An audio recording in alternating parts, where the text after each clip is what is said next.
I'm Rosa Mendez, and I'm here at the #1 Long Island broadcast, Monty and Pharaoh. I had the best time ever!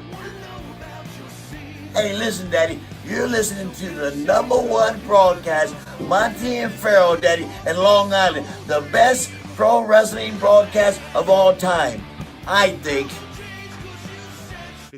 Jimmy, I got to tell you, man, it feels good to be back on YouTube. It was quite disappointing what happened to us, but we bounced back fairly quickly. Well, what else would we do? We're almost at 5,000 subscribers. Well, speaking of that, man, Yeah.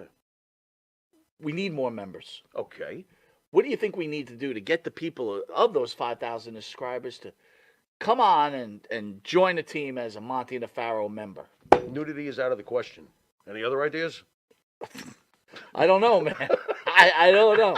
But what I do have a few ideas. Well, just like Prel, they should tell two friends, and they could tell two friends, and so on and so on. Hit the like, hit the subscribe. Check out all our content. But that's, you know what? That's why you're the star of the show, because guess what? Members get special content. Even we spoke about it. Pharaoh came to me one day and he goes, man, what's the deal? I can't even watch some of these videos because I'm not a member. And I said, there you go, Pharaoh. You got to be a member because this is what the members get. They get free content Nice. that none of the other fans that watch this show get. That's right. You get free autographs from some of these wonderful stars that come in, right? Nice. All you do is you go to the MNP webpage, or right, our own page, Yeah. and shoot us an email and say, hey, man, I want a picture of Tommy Rich. I want a picture of whatever. And boy, that's We on its give way. them their choice. That's right. We rock. We do rock. And you need to rock too. Join. I'm Rosa Mendez.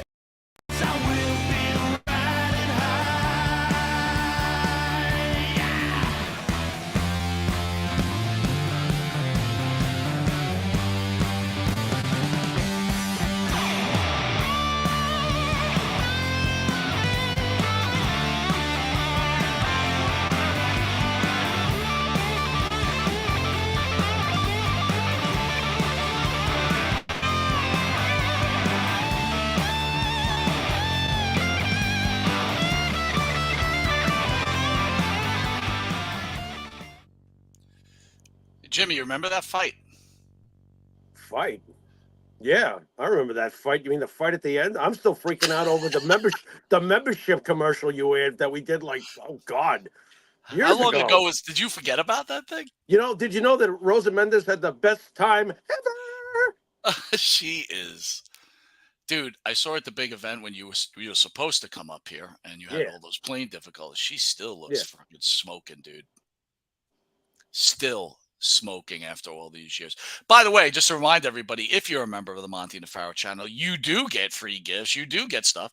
We got such the best group of people that join us, man. Yes, sir. Jimmy, let me ask you. We were talking last week. Have you found anything out about the Iron Maiden thing? Is it No, definitely not at the same window? No, it's not in the same window, which is annoying. I would be gone for too long. They're like 7 days apart from each other. I was hoping they were lumped a little closer together, so that's a problem. But on top of it, I'm factoring in. It's a fairly new job. I'm enjoying it, and Thanksgiving's around the corner, and I'm starting to weigh that option. Do I really want to miss Thanksgiving? They'll probably ask me to work Thanksgiving if I'm up in New York. So I think Iron Maiden and everything else might have to once again be put on hold. I don't know. I'm in the middle right now trying to figure out what I should do or not do. This will be your second Thanksgiving, Yes. right? I loved Thanksgiving here last year. We went to a place, I guess you could call it almost like when you go to upstate New York. It's almost like an upstate feel where we went. We went to a little town called Shoppy. I think it's an Indian thing, obviously. Sop Choppy must have been a tribe of some kind back in the day. And the woods are freaking awesome. And I like it there. It's peaceful. It's like Kings Park without the rotting buildings. I would prefer a few rotting buildings, but what are you going to do? Forgive me for saying this, dude, but a lot of times I think people make believe they're Indian. I'm not saying that's the case, obviously, your household, but in general, No. like Yeah. I see a lot of everybody else like I got some American Indian in me. I'm Indian. You know what I mean? Yeah. It's like, well, the only thing I'll say about my connection to Indians is that, look, deep down, I really we all have our own idea of what utopia would be. And in my perfect world, there wouldn't be cell phones. We wouldn't be doing this. So I guess there's that. You know what I mean? There would be basically woods and trees and, you're hungry, you catch something and whatever. Would I do terribly? Yeah, because I'm conditioned to this society. But probably would take me a few months before I go, you know what? That lizard does look pretty good. I think I'll eat it. Do you think? You Do you know? think? Do you think there'll ever be a lizard looks pretty good? I'll fake. You like that, huh? Yeah. Well, Yeah. in most times, man, like eating reptiles usually isn't the best thing. Well, that's Yeah, not probably true. not. Now, when I used to eat a lot of gator tail when I was in Louisiana, serving the country. Your But favorite state? oh yeah, fantastic, fantastic. Oh, great memories, great memories. Right. Not, But I not. guess is Karen, your wife, is she Indian at all, or what is she? I think Karen had her blood done, like a lot of people do. I won't do it. Wait a minute. Don't just bypass. Why won't you do it? What's the reason? I'm not, because I don't need to know what I am. I know what I am. I don't need to know what I am. It's not important to me. Boundaries are countries, and I'm over all of whoa, what's my background? A lot of people tell me, you seem to be very Italian. If I got my blood done, would I be surprised to find Italian in me? No, but I really don't care either way. I'm an American. I'm a human being, and that's really how I look at myself. I don't. Maybe it's because I'm adopted. Maybe not all people adopted think that way, but I do. I'm like, oh, you were Greek and Irish, I've been told, and Welsh and English. What does that matter to me? I wasn't raised by those people. I don't care. Right. It doesn't matter to me. Should it you- matter to me? Is it that important to know what your bloodline is? Not really. If you want to get technical, since we both have a belief in a certain something, everyone's related to Adam and Eve. The end. And that is all. That is all. So I guess I've simplified the complicated. Life is complicated enough. Believe me. There's plenty of other things to fester over. Roger F says, Jimmy, remember when Maiden? You love how I cut you off like that, right? Jimmy, What? remember when No. Maiden had a guy with I'm reading through my sunglasses, rubber mask and running around? Yeah, that was Eddie, wasn't it? That's Eddie. Yeah. Yeah, he's probably talking about the very first video that you and I probably saw on MTV, Iron Maiden, the song Iron Maiden from the album Iron Maiden by the band Iron Maiden. Best Maiden song, dude. Oh, no, that's almost impossible to say. If I'm pushed against the wall, Aces High. Wow, good song. Really good It's song. tough though, man. They have so many great songs that I think of a whole bunch of other ones. I bet you some you don't even know. No, So- yeah, my knowledge of Maiden library is not the greatest. I mean, I know all the Right. mainstream, call it Mhm. mainstream, the more popular ones. Real Yeah. soon for roll call, and then we hit the show. First of all, thank you everybody for joining us on Thursday. We've got Foxhole, we've got RJ, we've got the First Lady. Gotta tell you, Maria, without being insulting to you, you are one gorgeous lady, man. I gotta be, you gotta be careful, dude, with women, right? You gotta, can't overstep your boundaries. You know what I'm saying? But Maria she is not, one beautiful lady. But yeah, again, I Maria's feel like too kind real of for internet. no, but meltdowns. it's not that, dude. I Yeah. think a Mhm. lot of times, like I don't say to Jason Morning, "Hey man, you're a really good looking guy." Just want to say that, buddy. Jesus You know what I mean? Christ. Phil, Wait a minute, didn't you say that to Mike Fenster last week?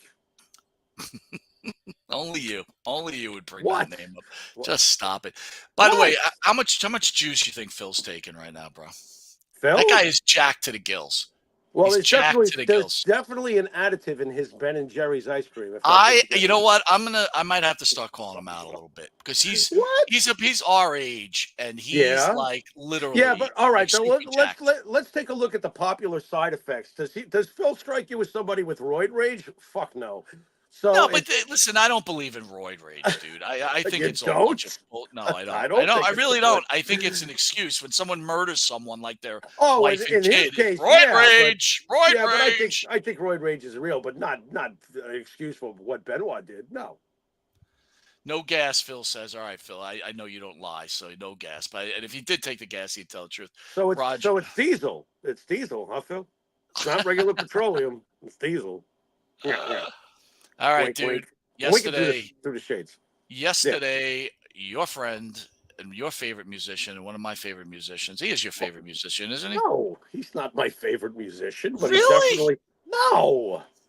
What makes you think that Jimmy was my favorite musician? Well, let me I'm ask you thrown this. off by this. Jimmy's birthday was yesterday, right? Yeah. Is Okay. Jimmy the greatest guitarist ever? Yes. Yes, he is. He's the most important. He's the Hence most. why I say he's your favorite musician. No, he's not my favorite musician. My favorite musician. The first thing I look at in any musician is his composing, and that's why John Lennon is my favorite musician. I feel All that right. John Let me Lennon let me crossed all change gamuts. let me change Yeah. it then. How about this? Your Yeah. favorite instrument player? No. Wow. No, there are guitarists I prefer to Jimi Hendrix, but that does not mean I don't know the greatness or hear the greatness of Jimi Hendrix or love him or had all his records, which I did, and know where he sits. He's the most important because he changed the whole platform as to how someone can play guitar and what they can get out of it. And that's what made him so great. I mean, to slam it home, Sergeant Pepper's was out for 2 days. McCartney was invited to see this kid that was brought over by Chas Chandler, the producer of the Animals from Harlem, named Jimi Hendrix, who was supposed to be the next great thing. And as Paul sat there in the probably up front, I'm assuming, Jimmy broke into Sergeant Pepper's Lonely Hearts Club Band. The album had been out for 2 days. Jimmy made his own version of it, and it was spectacular. And Paul was just blown away. Paul was like, "Oh my God, this guy is just, there's no one like him." So basically, he reset the template, and so many people have him to thank for all the great music that appeared in the 70s and then even into the 80s. He was vital, vital, pioneer, genius. Left us too soon, but that figures. Do you believe in that conspiracy theory though? About, What's that? that Joplin and Hendrix and Morrison were all murdered by the government? Well, it's. Do I believe it? No. Do I see the possibilities in it? Yes. They were easy targets. People would have absolutely believed that if this was a conspiracy, that all three were just druggies and drugged themselves to death. I could see why people would think that. Do I personally think that's what happened? No. I could see why. Each one represented a certain aspect of society that definitely probably worried the government. Hey, wait a minute. You know what? Mark Aho, I apologize for saying it. He said it wasn't his birthday; it was his death day.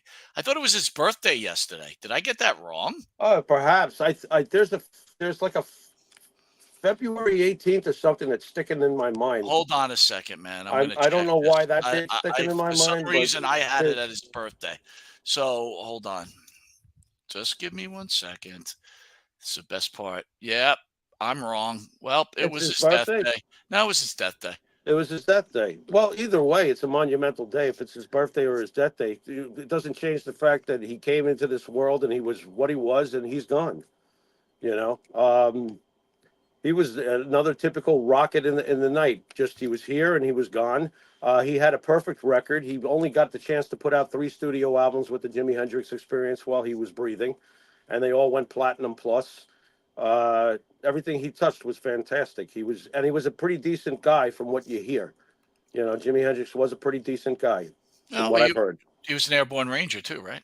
Yeah, I think he was, and they took away his guitar, and he begged for it back. I know I read that story in what was it, Excuse Me While I Kiss the Sky, I think was the name of the book.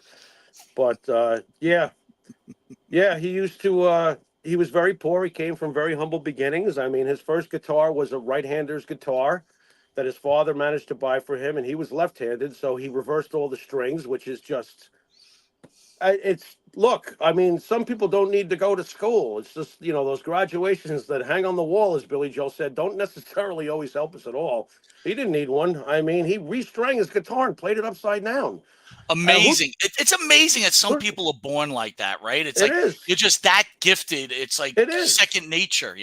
When Mozart, as a young child, was sent to Ludwig von Beethoven, a true story, too, by the way. Mozart was a child prodigy sent to Beethoven to learn. Beethoven's notes, which still exist to this day, which I find incredible that those notes are still out there and they're in a collector's hands, I'm assuming. But Beethoven wrote about this kid who walked in and was all about whatever this kid was planning to do. He already had a style and knew what he wanted to do, and he thought the kid was very arrogant and was very self-centered and very over the top. Mozart was really the first rock star, if you understand what I'm saying, as far as his over the top behavior that he displayed as he got older. But Beethoven was not dumb. At the end of those notes, he wrote, the kid's a genius, and he's going to do great things. He's just going to do it his way.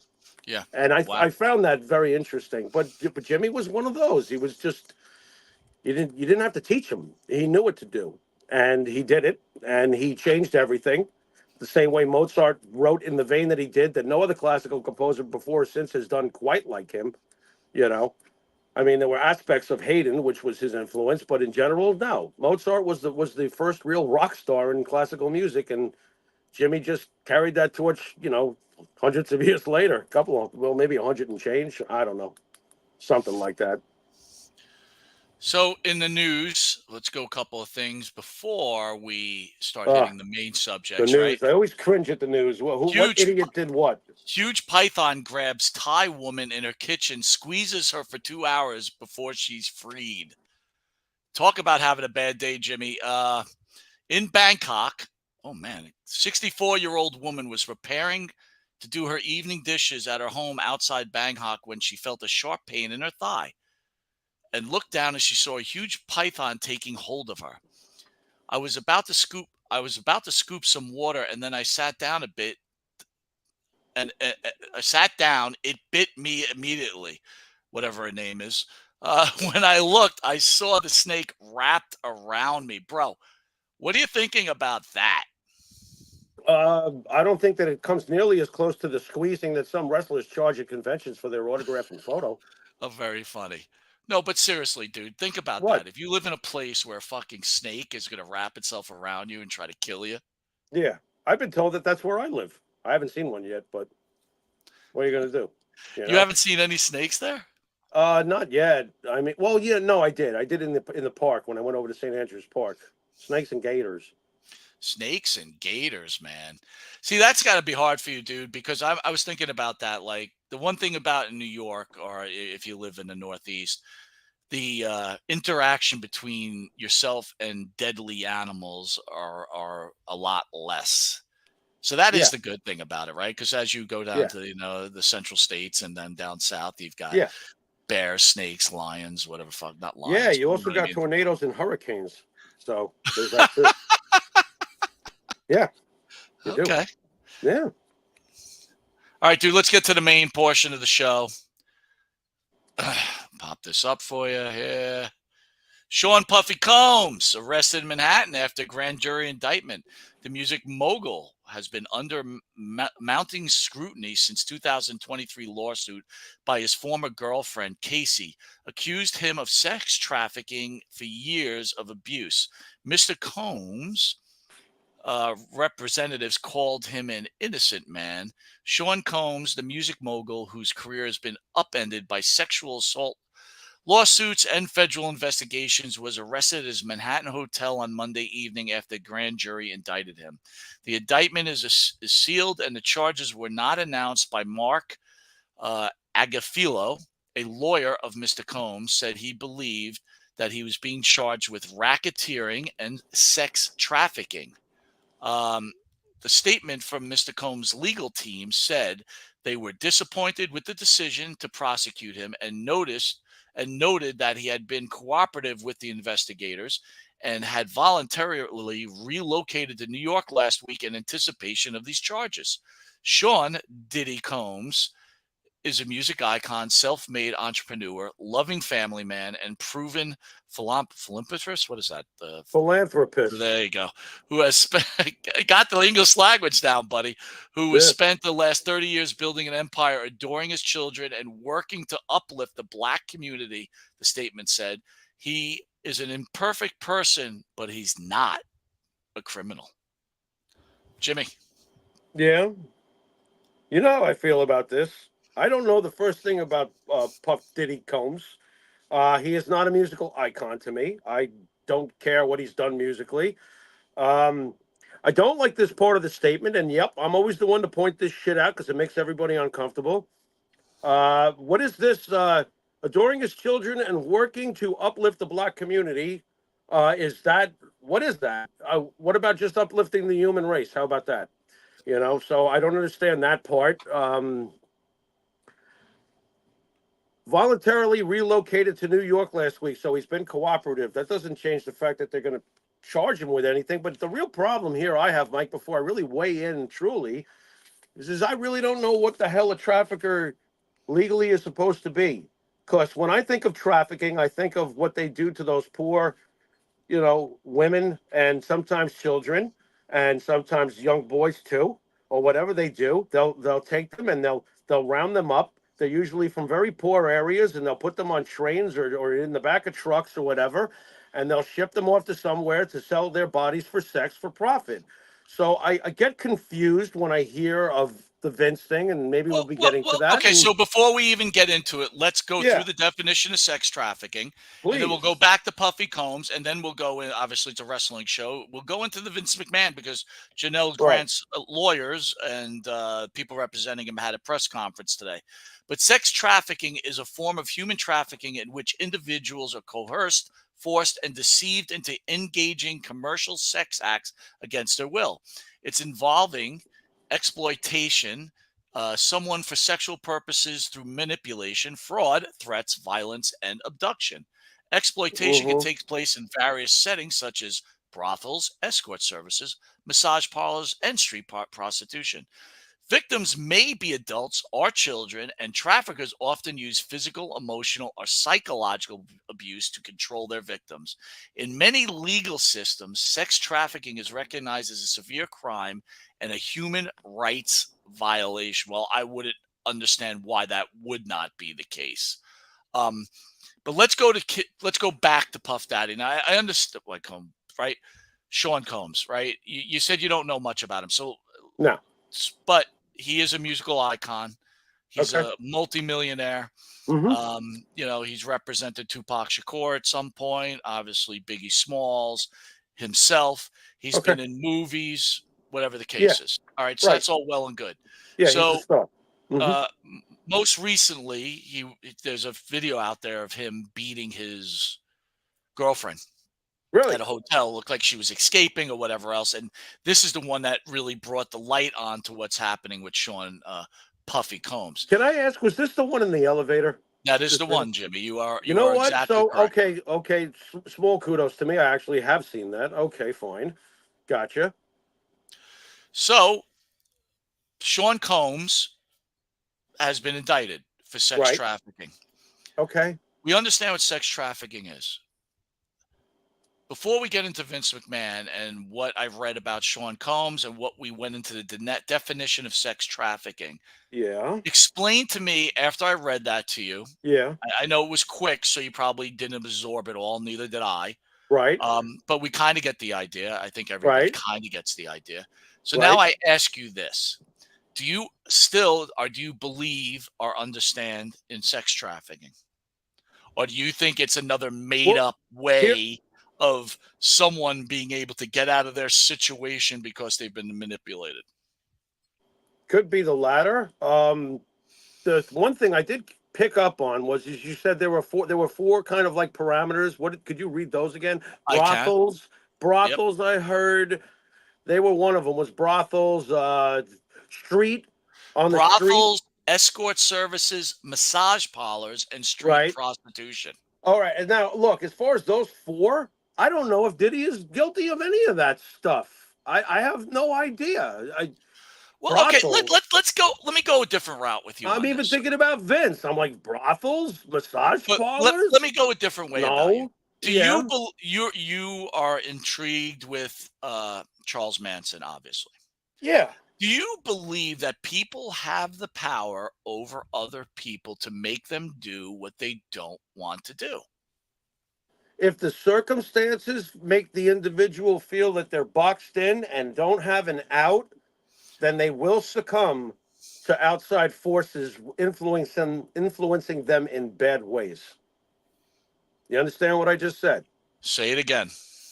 If an individual feels that there's no out for themselves and they feel completely cornered by circumstances that they can't get out of, they will collapse to someone, if that someone is someone like a Manson who knows knowingly that they are dealing with a weakened individual that they can bend and manipulate, then yeah, it happens.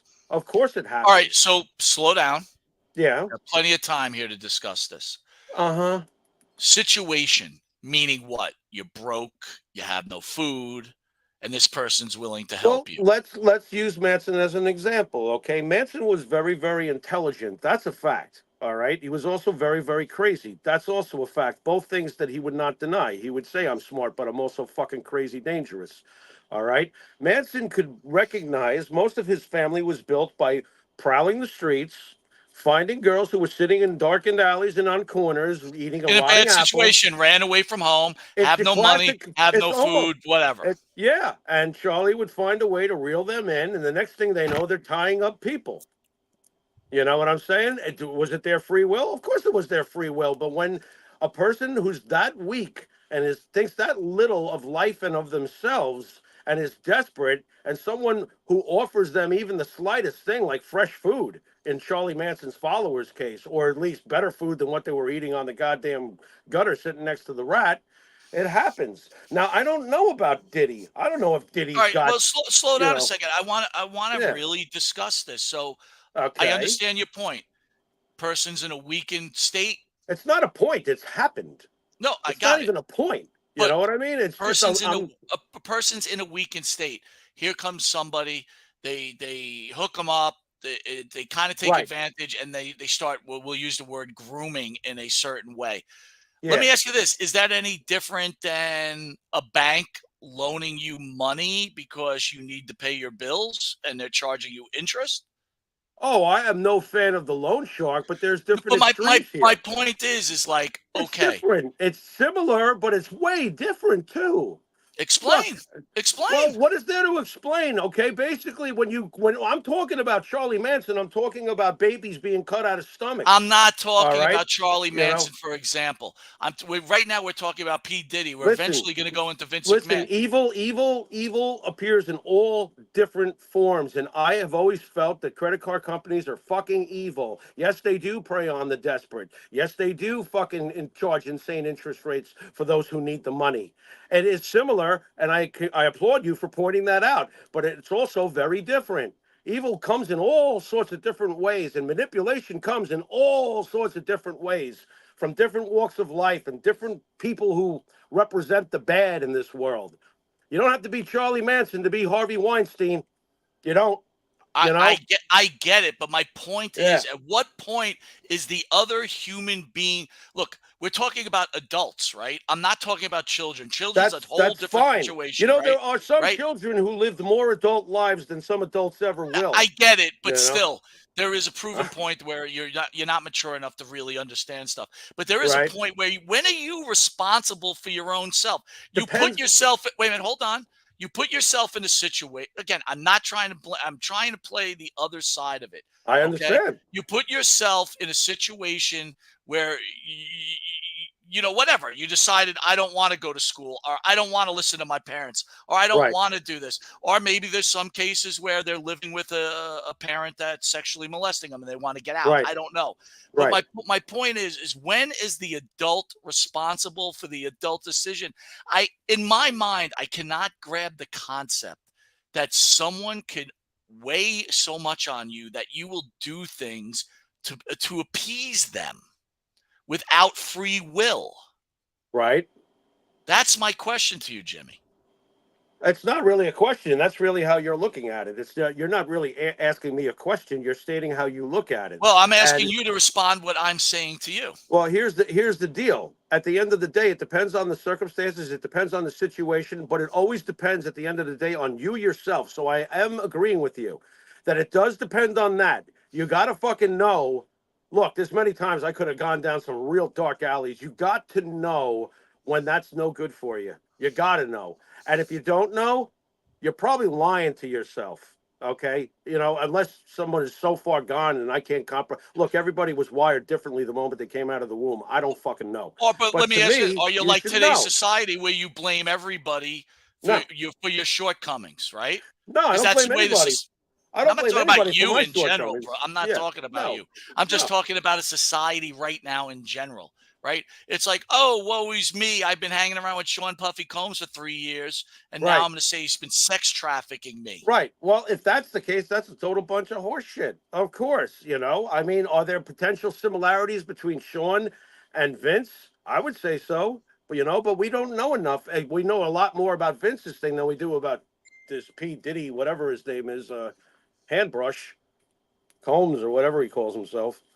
You know, I'm being very musically ignorant right now, I assume, but And again, at no point is this show or myself uh, claiming the man is innocent or guilty. You're right, not guilty until you're proven guilty in a court of law. That is our right, country. But right. I'm looking at another point. Marie, I got your message. Thank you. I'm going to read that later. I don't think you want me to read it on the show. So, but thank you again. I love Maria Davis. She's such an intelligent person. Yes, he is, I for sure. just, my point is like, when are we responsible for We're, ourselves? we don't have that. It's more and more getting away from that. I couldn't agree with you more about that, Mike. One way or the other, the accountability is that there is no accountability. There's no accountability. Nobody has any accountability. It's just the way it is now. We're in a very whiny stage in our country's history. Everybody just whines, you know. Well, today, Janelle Grant, I'll read Another the thing whiner. to you. Here we Well, go. by the way, our boy, our friend out there, Lee Cole, he did a little thing on it, and he said that Janelle Grant in today's video I saw when I was perusing, Yeah. because I was trying to find information that she's now a wonderful person. I don't know her, but Okay. whatever. She's Janelle wonderful. Grant brings All right. on PR firm SKDK ahead of the Vince McMahon docuseries. And now, obviously, of course, the Vince McMahon docuseries, from what I understand, we've discussed this, is a very pro Vince McMahon thing. But we're hearing they may have done some changes. I don't know. This is going to be very interesting, Jimmy. Mm-hmm. Janelle Grant has retained a PR firm ahead of the premiere of Vince McMahon's docuseries. Now, let me stop there. Got to stop there. Please. I'm Explain glad this to you me. did. Explain Yeah. this to me. Yeah. Every Why victim do should, you have to get a PR firm? because and this is as hip. I'm being as sarcastic as possible because every victim should have a PR firm. Get the fuck out of here. Really, really. They should have a PR firm. I Right. Right. You know what, I Mike? don't I was thinking about it when I had that incident back in high school. I should have had a PR firm. a PR firm with to speak for you, Yeah. right? You know what I would. You know where I'd be right now, probably.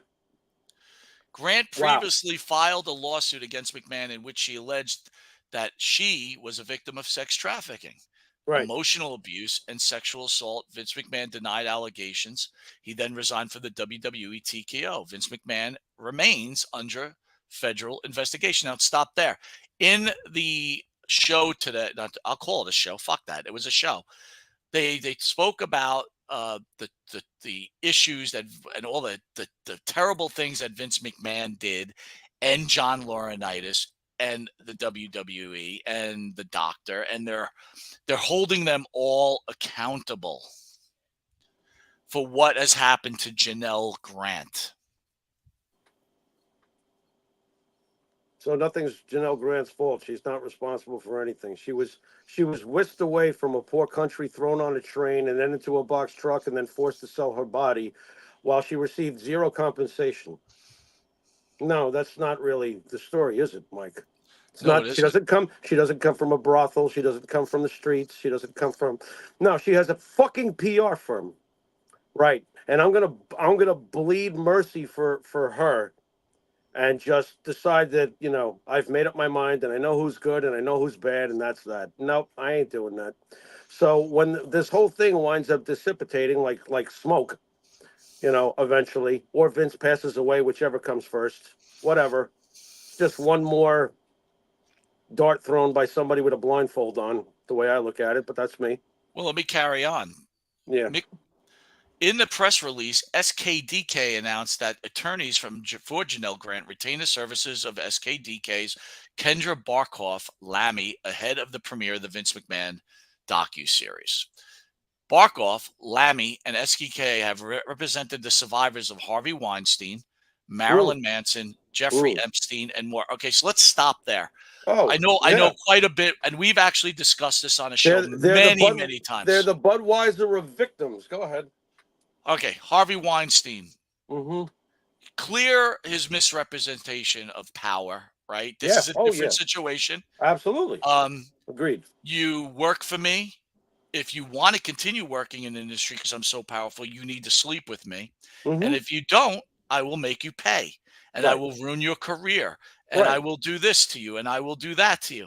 Mm-hmm. That is clearly illegal and clearly should be immoral. Immoral, another good word. More important. And certainly people should get their justice for it, right? And he was found guilty, as he should have been. Right. And there were plenty of people that came out about him, right? Right. Yeah. I'm with you. Let's talk about Marilyn Manson. So Marilyn Manson has been accused by good God, I can't remember her name now. Give me 1 second. Kamala Harris? No, shut up. Sorry. That's a good one, dude. Thank you. That's a really good one. Yeah. That is a really good one. This subject makes me sick. I'm sure the fans can see my body language out there. What do you mean it makes? Oh, okay, I'm sorry. Evan Rachel Wood. I'm sorry, from The Wrestler. So there's a documentary on Max, and it's really good. And she speaks about being groomed by Marilyn Manson. Mm-hmm. Now, in this particular case, we're going through these cases so we really understand this, right? In this particular case, she was a teenager. She met Marilyn Manson, right? They started off friends. He would talk to her. Did they? Kind of get her. Did they start off friends? Already, I don't believe it. I think that she threw herself at him and he liked young girls. Go ahead, next. Keep going. Could be. Fair enough, Jimmy. That's a fair statement. This is fucking rock and roll. What are we talking here? Keep going. Okay, but so all of a sudden she's being sucked in by this guy. All of a sudden. And then he starts feeding her drugs, right? Well, he's an asshole, obviously, from what we've heard. Go ahead. Right. And then at some point, she claims that during a music video where she was acting with him, he actually had sex with her, and she didn't want to, but he kept going. Right. Right. But okay, so I understand it's rock and roll, okay, but it doesn't make that right what I said. I was just saying. I understand what you're saying. I seriously doubt she wasn't down inspecting his kosher Frank right off the bat. But go ahead. Here's where I'm talking about grooming and I don't want to call it sex trafficking in this case because it was only one person. Was there anybody else, Mike, that came up, came out of the woodwork regarding Manson? Like, he's done this to me. Yeah, there was one or two other girls. What was the final result of Manson's trial? Nothing. Then so nothing. It was paid I think off he lost. He might have lost a civil lawsuit. Again, I'm speaking out of turn because I really wasn't prepared to talk about this. Right. I would have to revisit it. Again, my mind has only so much to tape up. Right. So, but my point is, these are different situations, right? We've got a guy using his power to destroy people's lives for sex. You've got another guy that starts with a young girl and gets her ready. Look, dude, let's be 100% honest, right? So say you were, forget being a million, who cares? Say you're nobody, right? Like we are.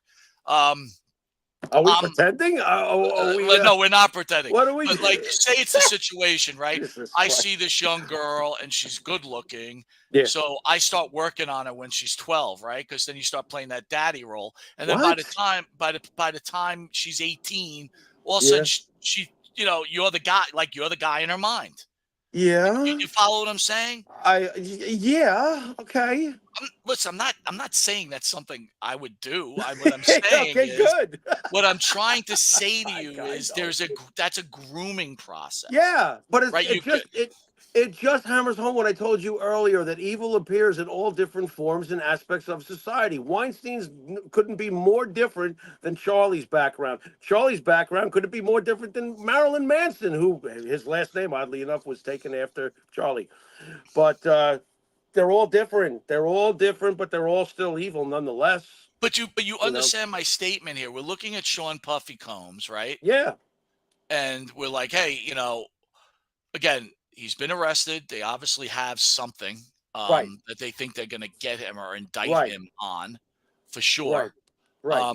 But different situation, and we're going to get into the Vince McMahon Well, situation. Which here's one thing I was thinking about. You know, the sex trafficking definition, or the idea I gave early on about how I look at it, like, you know, it's usually poor, people ripped off the streets, their children ripped off the streets. You know, in case of, I would like to think, unless I don't know it all, I would like to think in the case of Combs or in the case of Vince McMahon, unlike the people who were truly being sexually trafficked and were done probably through cartels or whatever goes and does these sorts of things, mobs, whatever they fucking do, you can't get away. If you get away, they'll kill you.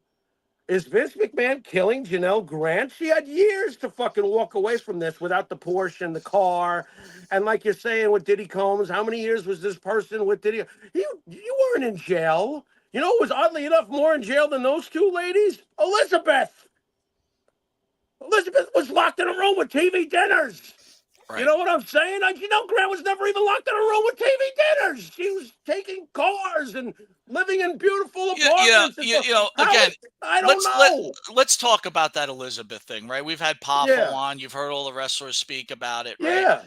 I think I had heard a statement which made more sense than all of it, was that he didn't lock her. Macho Randy Savage didn't lock her away because of that. He locked her away to keep her away from the boys because he was worried about the I boys. agree with him. And here's the other thing: when you find out more about her, like when she realized that this was a prison that she did not like being in anymore, right? She broke away. She broke away. She didn't left. slander him. She didn't slander him and sue him and do all that other shit. She left. Right. And you know what? Oddly enough, of all people, Jesse, I recently heard Jesse asked about Macho Man's overly protective ways with Elizabeth, and was he right or wrong? Right. And I'll give Jesse credit here. Jesse's answer was short and sweet. He was like, it was his fucking wife.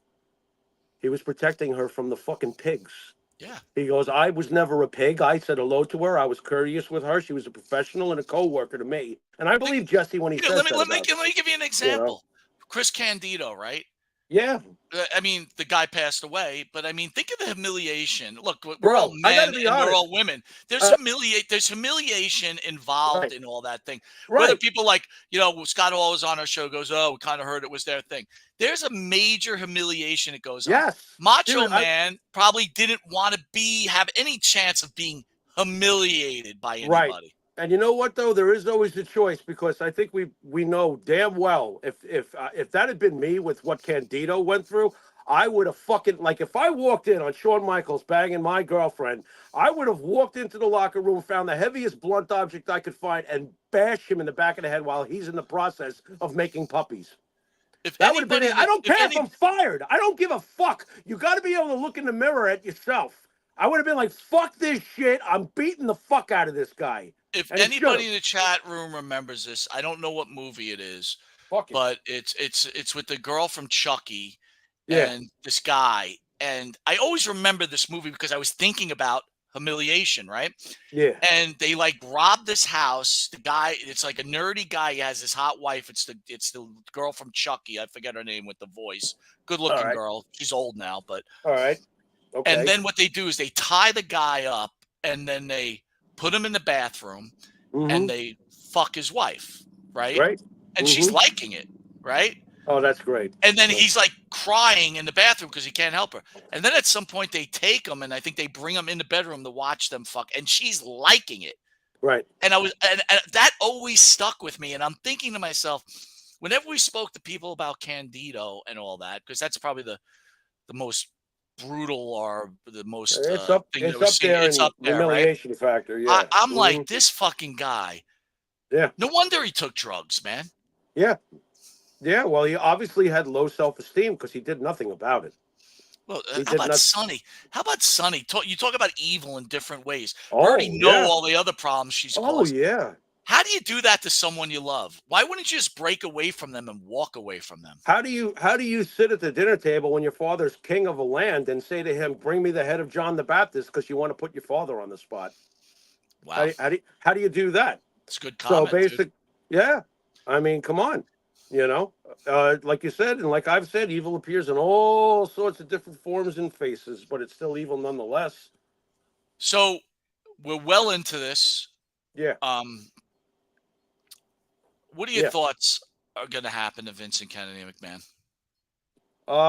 You know what? It's so great to me. I mean, if history, tells us anything, that this will go away. It will eventually go away, or Vince will go away first. I don't really know, but I don't look at her like a victim the way I would look at, Sharon Tate. That's a victim. I don't feel that she was a victim. I feel that she profited from it. She took money to shut up, and then when it wasn't to her liking, she went for more and more and more and more and more. And that to me doesn't sound like a victim. That sounds to me like somebody who got herself into a world that she could profit from, ran wild for a while, and when it wasn't to her liking, looked to cash in on it. That's Can I, can I, pretty. can I, can I Seems also like, lend something? you know. I was talking to Benny from the Dan and Benny show this afternoon, All right. and we started discussing something. I want to lay something on you and tell me what this sounds like to you. Now, Diddy has been indicted, right? He's in jail without bail, right? All right. Yeah. Diddy had his home raided on March 25th of this year. Okay. Vince McMahon had his home raided of July 17th last year. Okay. So answer me this. Yeah. If they've already indicted Diddy after, I don't know, 6 months, Mm-hmm. wouldn't you think they would have gotten McMahon already if they had something? I've been feeling that way for a while about the McMahon situation. It just keeps going and going, and now that she has a PR firm, the whole thing is just. Look, I don't there's no believe it. doubt they had the press conference because the docuseries is coming out, okay? Right. That is Right. easy to figure out. But again, Right. I will question this again.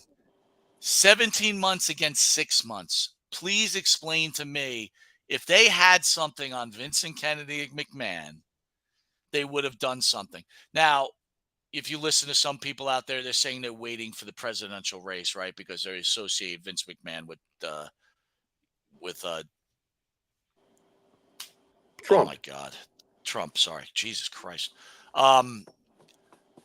I don't believe it. At this point, that is the biggest thing in my head. Like if they had something on this guy, they would have done something already. You would think so by now, but I've learned to not have any faith in anything behind the scenes with the justice system. Donald Trump has now been shot at and shot once and shot at twice. Where's the investigations? Where is the uproar from the government that any political candidate that's running for office, especially as high as president, should not constantly have his life, on the line and being shot at on a semi-regular basis over the last couple of months? It's now become semi-regular. What the fuck is that? So I don't really trust anything. Do I think that they have anything on Vince? If they had it, they would have gone after him by now full force. This wouldn't just be going in circles, That would be the Jimmy. That would be the common thought right now in my mind. It's going in circles. I mean, yeah. Again, just destroying a person's life because something. It's what we do online. If we don't like somebody, especially, look, Vince McMahon definitely leans closer to one ideology than the other. And right now, this country is broken right in half on two separate ideologies that really bear very little in common. Okay. And Vince is on that other side. All right. A lot of people love him or hate him. That's all it's about now. And if you hate them, you get to go on a keyboard and just bash away. Go ahead. No, I was going to say, not for nothing. I mean, God forbid we talk about the whole picture and we still got people calling us names. I find that hilarious that people get online and call us names because we have an opinion. Some fucker, and I got to get this out, some fucker, when we were talking about 9/11, that their comment is that we played victim during that telecast. How the fuck is that? We were all victims that day. What are you fucking talking about? Dude, I missed that comment. I'm going to have to look. That was one of the most ill-advised, ill-informed, dumbass fucking opinions I've ever seen. I just laughed Wait a minute. at it. Try to explain it to me again. We were talking about 9/11, and he said we were playing the victim. Yeah, look at these dudes. I'm paraphrasing, but basically, playing the victim about 9/11. Well, fuck you, buddy. My fucking uncle worked in the buildings. Did yours? Fuck off. You know, I watched that from live on top of a fucking rooftop. Doesn't make me a victim. It makes me a fucking eyewitness, you asshole. Yeah, it makes you an What's observer wrong of with a you? situation, right? You fucking It's like keyboard warrior. I hope your fucking fingers fall off from jerking off too much. That fucking shit pissed me off. Anyway, Eric Bischoff confused by whatever. weird Netflix situation in WWE. He says, I'm confused, Bischoff said on 83 Weeks recently. The situation confusing me that this is Netflix who just signed a $5 billion deal with the WWE. Right. The ink is still drying. They haven't even had their first show yet, but Netflix is going to take what has been the face of the WWE and they're going to expose him to the world in a way that's not going to be flattering to the brand. One would think it would not be flattering. Bischoff wonders if Netflix is going to the documentary out of the way in September so they can basically they just can get rid of Vince McMahon and get rid of the name, right? Put on something and end their relationship with the name Vince McMahon. I don't. This doesn't make sense to me. They're trying to distance themselves from Vince McMahon. So by airing a documentary on Vince McMahon, they're trying to distance themselves from Vince McMahon. In a way, it kind of makes sense, right? It does make sense. It doesn't make sense. It doesn't make sense. They're doing this because it's going to. Hold on. If I put a documentary on Jimmy Farrow and it's really bad, three views, and three views. No, more than that. If 4. I'll give it a couple thousand. Gee, thanks. Anyway. Wow. I knew I should have filled out that application at the grocery store. Go ahead. So jerk. if you do a bad documentary on somebody, right, and you're showing it in a bad light, people are like, oh, they're anti Vince McMahon. They're trying to wash their way from Vince McMahon. I think that's the idea behind it, Jim. I think the idea behind it is that a documentary on Vince McMahon and having the ability to corner that and be able to do that is a lot of money. That's what I think. I think Netflix is doing it because it's going to make them money. I think that's what I fucking think. You know what I mean? So I know you're going to watch it. I don't even have Netflix. I'm trying to figure out how the fuck I'm going to see this. Dude, you get it for like $9, dude. You watch on your phone. Fuck. I'd watch it. $9.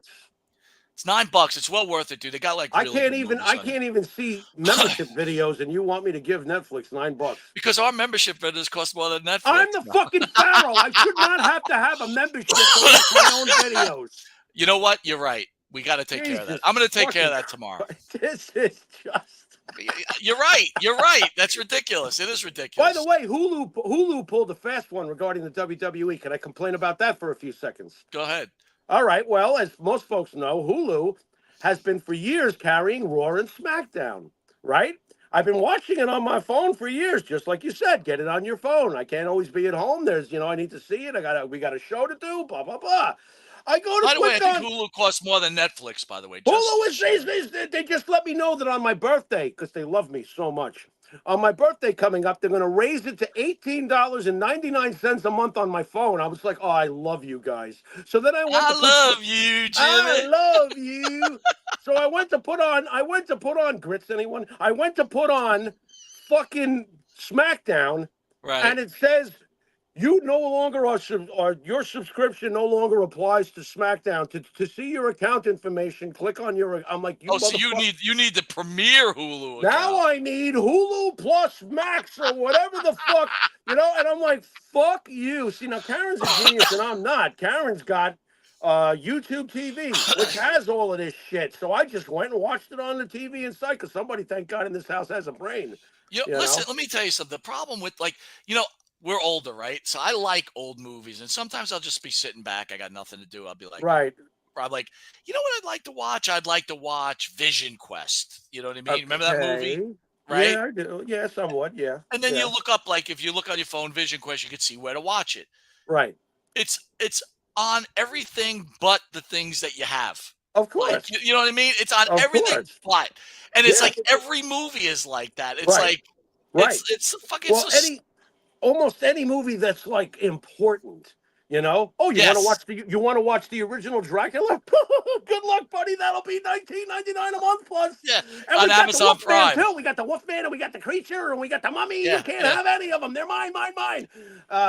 It's ridiculous. I got Amazon Prime. They have all the Star Trek show, the original Star Trek series. Yeah. Got to pay extra. It's ridiculous. Really? It's wow. ridiculous. You know, The the other night, Cameron wanted to see Oliver Stone's The Doors. She's never seen it, right? So I went looking for it. Oh, good luck, buddy. Hey, you know where it is? You know where it is, though? Where is it? It's on Netflix.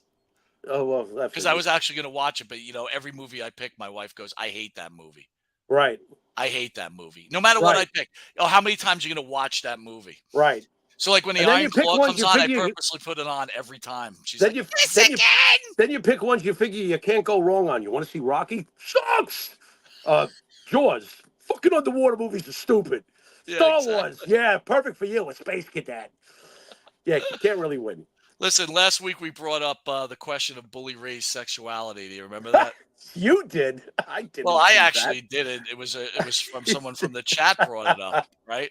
But I got to laugh, Jimmy. I was listening to Busted Open the other day, and actually it was Thursday, so it was Wednesday night. He does what do you call it? AEW Dynamite recap, I think, right? And he just kept talking about how he has a super hot smoking girlfriend, and I'm like, oh, poor Bully. We got to him. Yeah, we did. Got to him. We did. Yeah, but does Bully know that the fat chicks you hung out with in high school do not apply to super hot? No, well, he doesn't get it at all, man. Wow. He doesn't get it at all. Let me ask you this, and this is again on a more serious level, right? We spoke about Bully Ray. Yeah. This is the perfect, we were talking about agendas and everything, people, right? So yeah. So Russo, who we're hoping to have on the show, on his show, he was complaining about. We spoke about Denise Salcedo. Remember her, the podcaster? She's pretty popular. Yeah, and she's on Fightful, and here's a great picture of her too. Like now she's a sex kitten, I guess. It's like okay. Wow. Hi, I'm a podcaster. Hi, I'm a podcaster. I'm tuning into Sanford and Son reruns while she's on, but go ahead. Dude, whatever. But no, seriously, it's like, come on now. Yeah. It's like, dude, I purposely. Wait a minute. Hold on. That's the sexy podcaster? Dude, I got to be honest with you. Like, if that's your sexiest picture, stick to podcasting. Well, maybe at least try black and white. Yeah, that's not a bad idea. She'd probably look much better in black. Probably, and white, sure. But anyway, Russo has been complaining about her a lot because he's like, he doesn't understand.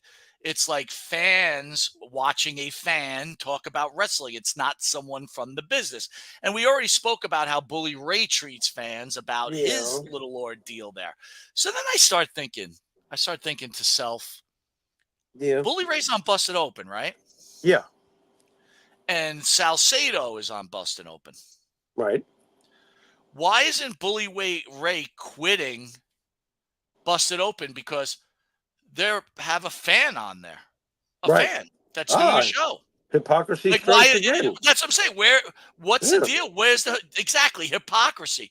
What's the deal there, bro? Well, explain that to me, Jimmy. Give it to me. Thou cannot serve both God and money, and apparently money's a lot stronger in some people's universes. So there you go. What is there to say? So what you're trying to say is his high moral ground that the boys, the wrestlers are here and the fans are here. When it comes to money or balls, because he claims he has a lot of balls, right? Yeah. When it comes to money or balls, it doesn't fall into place because he wants to get paid. Right. Well, he's still putting himself over against guys that he shouldn't in wrestling promotions. He's very consistent in his selfishness, Mike. He's very consistent. What he's also very consistent is denying his selfishness and then calling out the people who put the money in his pocket, like fans. Look, I there's a lot of positive things I like about Vince Russo's career, and there's a lot of negative things. And I find it even more ironic that Vince is saying that, it's just fans watching fans. Once upon a time, there was a super fan who suddenly appeared on WWE programming. And I thought to myself, who's this guy? And that super fan, which was how he was first kind of introduced to us, being very critical about Vince's product on air, and everything like that, became the guy who had a hand in the Attitude Era, and he had an important hand. I know we like to take shots at him, but those shots are usually well earned. We're usually feeding off of whatever ridiculous thing he said at the given moment, which we're all capable of doing. But as far as that goes, I think that Vince Russo has even less right than Bubba Ray. Neither of them have a right, but Bubba Ray, to his defense, like he says, hey, I took the bumps, I was in the locker rooms. Yeah, we got all of that, Bubba. But in Vince's case, what do you mean you have a problem with fans talking to fans? You were the first super fan. What are you talking about? There wouldn't be probably any of this without the introduction of Vince Russo, the character, way, way back before he became known as Vince Russo, the writer, the collaborator, and all that other stuff. So come on, Vince. Remember where you came from. You made a great, great living out of it, bro. That's really well said, Jimmy. I got to give you kudos for that whole Yeah, well, statement there. I That don't start drinking till after 11. We get off the air. You no, know? but dude, you know what? That was so well said because the reality of it is like, yeah, it's like you were a fan once, Right, and right, the hypocrisy. Listen, there will be a point I will call Busted Open, and I will call him out on his shit. Right? right, I'm right. setting the Look, table look. for the Montana family here. I get it that guys like Vince Russo and Paul Heyman had a certain something about them that factored in as to why they are where they are today.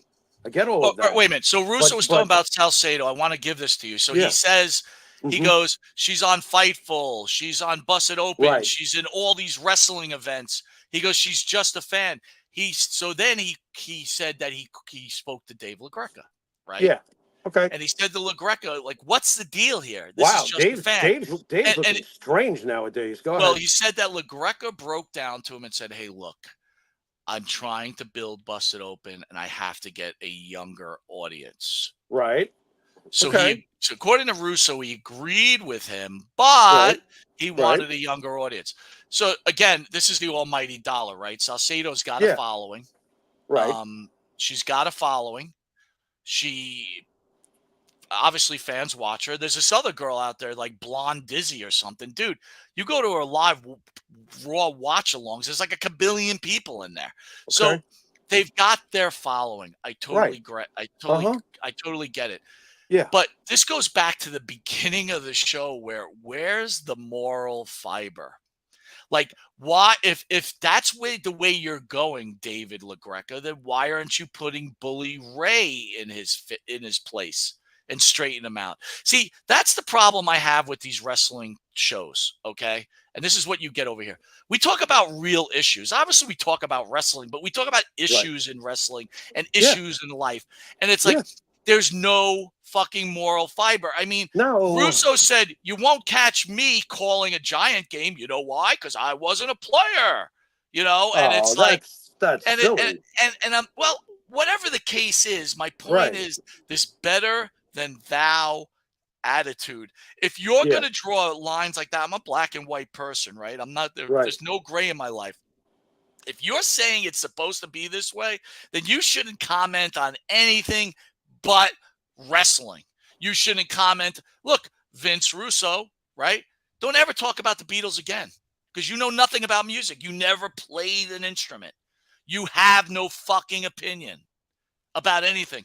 Bully Ray, stick to wrestling and selling cars because they're the two things that you fucking did. And maybe getting dumped by that hot smoking chick that dumped I your think ass. the most important point is we all have the right to talk about what we want because it's called an opinion. The holier than thou thing doesn't work. You can't have it both ways. Yeah. It's really that simple. I mean, I hate to be so simple about it, but No, that's listen, really what it is. it really is that You simple. know, It really is that simple. I mean, look, I never liked it when Boomer Esiason would always do that with his on-air etiquette. You know, I was never a ball player. How would I know? Blah blah blah blah blah. For 50 Jimmy, fucking years. eventually I what's going mean, to my happen, God. Yeah. what's going to happen, Jimmy, is sooner or later you're going to walk across one of these guys and they're going to disrespect you like that. Right. And again, most of the guys that we've met are very respectful. They Right. treat everybody with respect. They treat you like a man, like you treat look, man, you remember, okay, once upon a time when me and Jimmy first got into it, right? Obviously, I don't give a shit. You're in awe of these guys when you first Yeah, meet them because you sure. grew up watching them. And Absolutely. I'm Sure. going to share this conversation, right? So, Jimmy, we went to dinner with Greg Valentine. It's right in the beginning. And Yeah. if anyone didn't know, Jimmy was a very, very big fan of Greg, huge Yes. fan of Greg. Yes. And it wasn't like Jimmy was shaking his boots. It wasn't like that. But Jimmy No. was very Oh quiet, wow. Oh right? wow. It's Greg I don't want to Valentine. say Yeah. I don't want to say in awe, but quiet and reserved because it was Greg Valentine. Right. And I'm a little bit different, right? Because I'm in an industry where you got to do a lot of talking, right? And I was talking to Greg about everything but wrestling, right? And Uh huh. Jimmy says to me, man, like, you really impressed me. Like, these guys don't shake you. And I was like, yeah, dude, it's like they're men, they're whatever. And then I think you got onto that like right after that very Pretty shortly. quickly. Yeah, you were like, yeah, Well. I Yeah. totally get it. So uh, I lost my train of thought where I really wanted to go with this. Okay. But I wanted it was basically like this. They're just men. Yeah. Okay. They And are. if they're either if their thing is podcasting or radio shows or playing baseball or playing football, they're entertaining you, Right. right? They're That's it. entertaining you. That's it. Well, Imagine if Vincent Kennedy McMahon thought about fans the way Bully Ray feels about fans. right. Right. Well, I've said it 1,000 times, but my light bulb went off with the Marty incident. That's when I was done. I mean, as far as like, oh wow, it's this person, or oh wow, it's that person. I was already done with that. That's all I needed to see.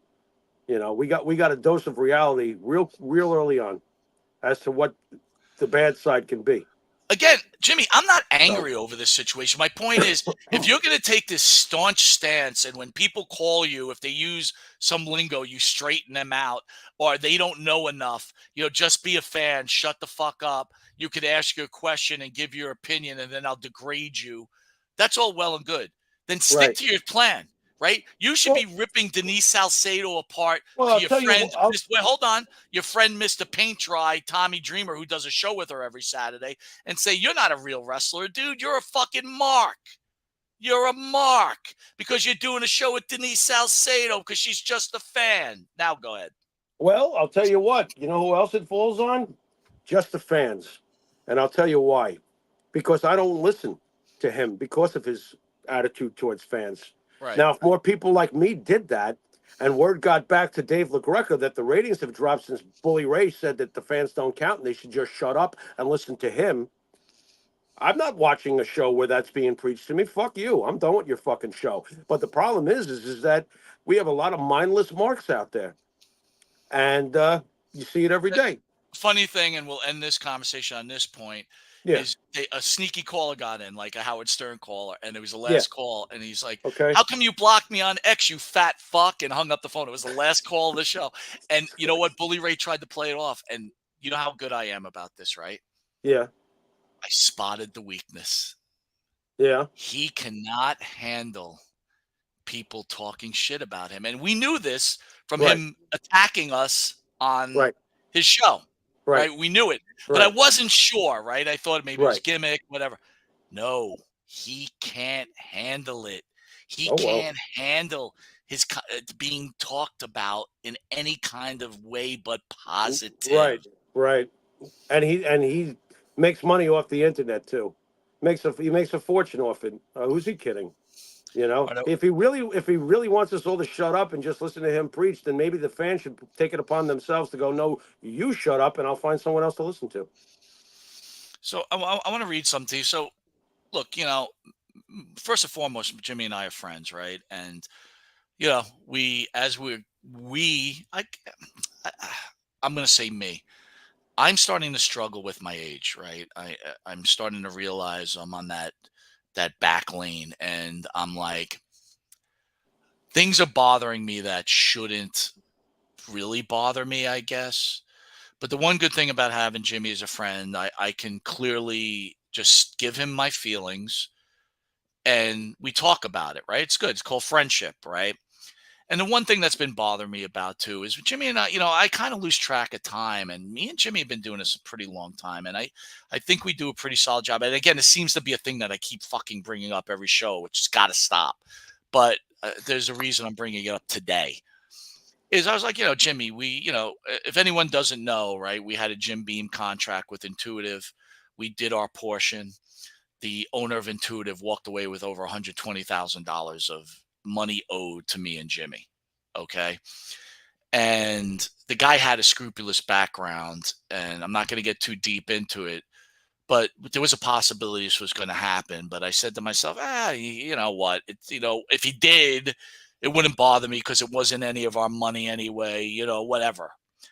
But it's bothering me that someone could walk away with $120,000 and Jim Beam, because we did all the work, right? We sent all the ads, we did all the promotion. The Intuitive got all the fucking money, and we had a signed contract. And people are like, Mike, then just sue them. It's not that easy, guys.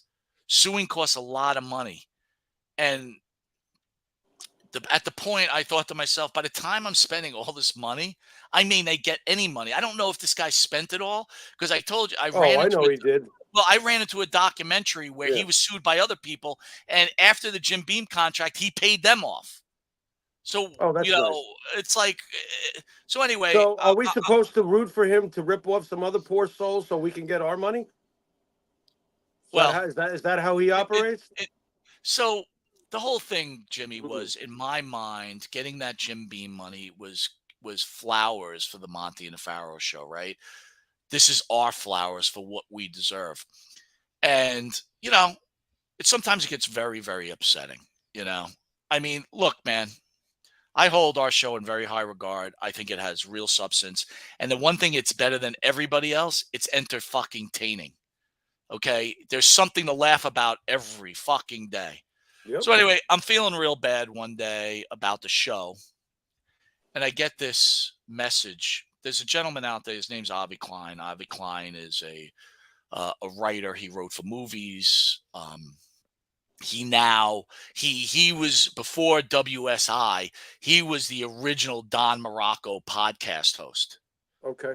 And he has something now called the Now Network. And I've discussed it before. I'm not going to get too deep into it. But this guy is a highly intelligent, motivated man who makes things happen, right? I always love people that make things happen, right? So probably at the time we needed Jimmy, like, I was feeling bad. I get this message. So I open it up. And it was coming off another message I had sent to him that I'm so proud of him for what he's accomplished with that new network, right? And we kind of, we don't really ever talk on the phone. I don't talk to him much. But every so often, he's a very kind guy. He always sends messages, and he's a true fan of the show. But he wrote, your production, your conversation skills, your passion. This is both of us, okay? You and your partner. Intellect and ability to get the best out of people. I gain nothing by expressing these sentiments. You need to hear that because you're amazing, and so is your partner. The negative folk out there that think they're edgy by tearing other people down are juvenile. Trust me, you're kicking ass, and I'm in your corner. At that time, Jimmy, I needed it a lot. And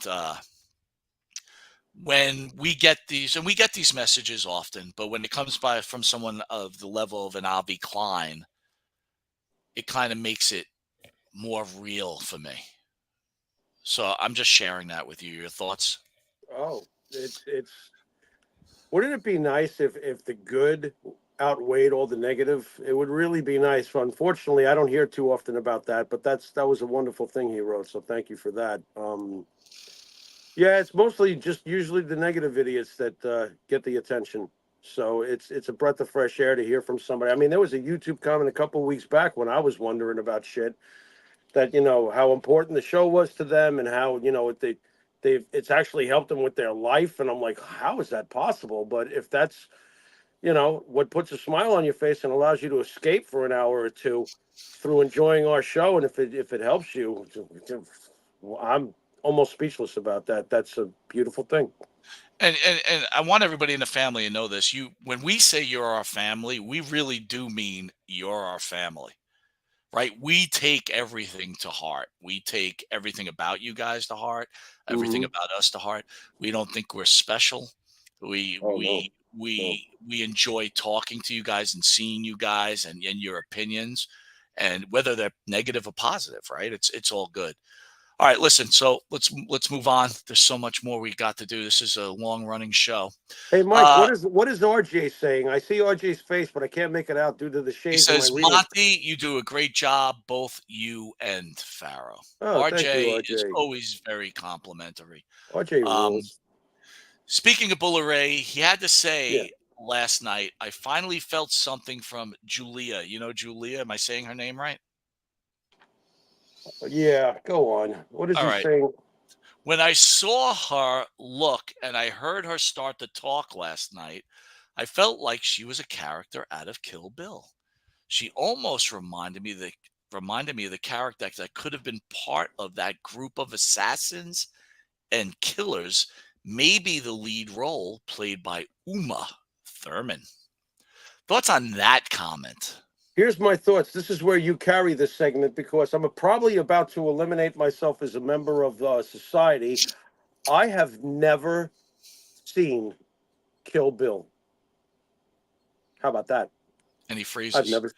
Right I've then, never. there he is. So it was missed. You're gonna have to repeat yourself. I've You froze. never. I did. That's weird. I didn't see me freeze on this end. That's weird. I have never seen Kill Bill volumes 1 through whatever. I've never Well, which is seen them. crazy. Which is fucking dude. Right. You know what? Do you have a DVD player at home? No, but right now I'm obsessed with another movie I've never seen. I want to see a movie called No Country for Old Men. Dude, okay. One day we're gonna do a show Yeah. of the biggest top 10 Yeah. baddest guys in movies. Okay. I'm Right? fascinated by this guy in No Country for Old Men. I Okay. want to see this movie. He literally is in my top 3. Really, because he's really got me intrigued. I want to see this film. Wow, You is know he what? I'll different? give you my top 3 bad guys of I'll tell you all what. time. If before you give me that top 3, he's already striking me. He's so unique. I've never seen anybody quite like him. I can't wait to see this movie because his uniqueness reminds me of what Ledger did with the Joker. But go Jimmy, ahead. I'm going to tell you that No Country Yeah. for Old Men is a movie that you can watch over and over again and never get Right. tired of it. Okay. He's number 3. Number 2 is Vincent, played by Tom Cruise in Collateral. Never saw it. Jimmy, I'm sending you DVDs, Never saw dude. it. And Yeah. number 1 is I don't know what his character's name is, but he's the boyfriend or friend of the family from Boys Don't Cry. You ever Never see Boys seen it. Don't Cry? Never Dude, seen it. these are either baddest men or evilest men. They're Wow. pure evil. All 3 of them are so pure Man, evil. more evil It's than crazy. Lord Vader? Oh my Wow. God! Lord Vader's not even in the top 10, dude. He's a nice guy. He's compared to these fucking guys there. But anyway, back Oh. to the subject. What are you thinking about that I can't. wrestler? I can't think anything about it. I mean, what is Bully grasping at straws because he's in bed with AEW? I don't fucking know. What do you think? Well, she's in NXT, by the way.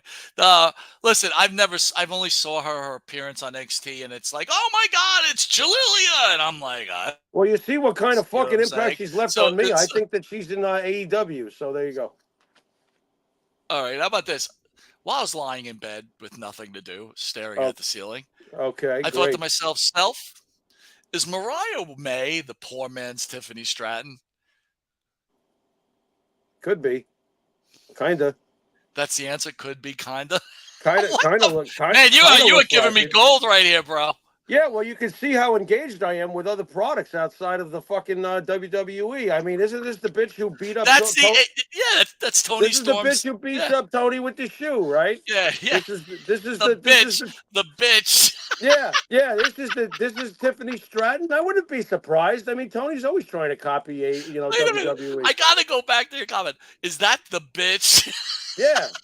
The bitch that beat up Tony Storm with the shoe, and everybody was like, "Wow, look at all that blood! It's so Well, graphic." you know, dude. Don't If we ever worry, in a want, couple of weeks, we're gonna put if we, If we ever wanted to be on Sirius Radio, that shit ain't happening with those comments. Well, if we're on Sirius Radio, let me really spell it out for our audience at home. If we're on Sirius Radio, we're probably both drawing a nice paycheck, and I'm doing that for a living, and I will take the time to suffer through Tony Khan's product and TNA's product, and you know what? While we're at it, NXT's product. See, I'm being fair. And you know what? If I got paid for a living, trust me, guys, I'll free up my schedule. I can tell you all about, what's the name? Gigi?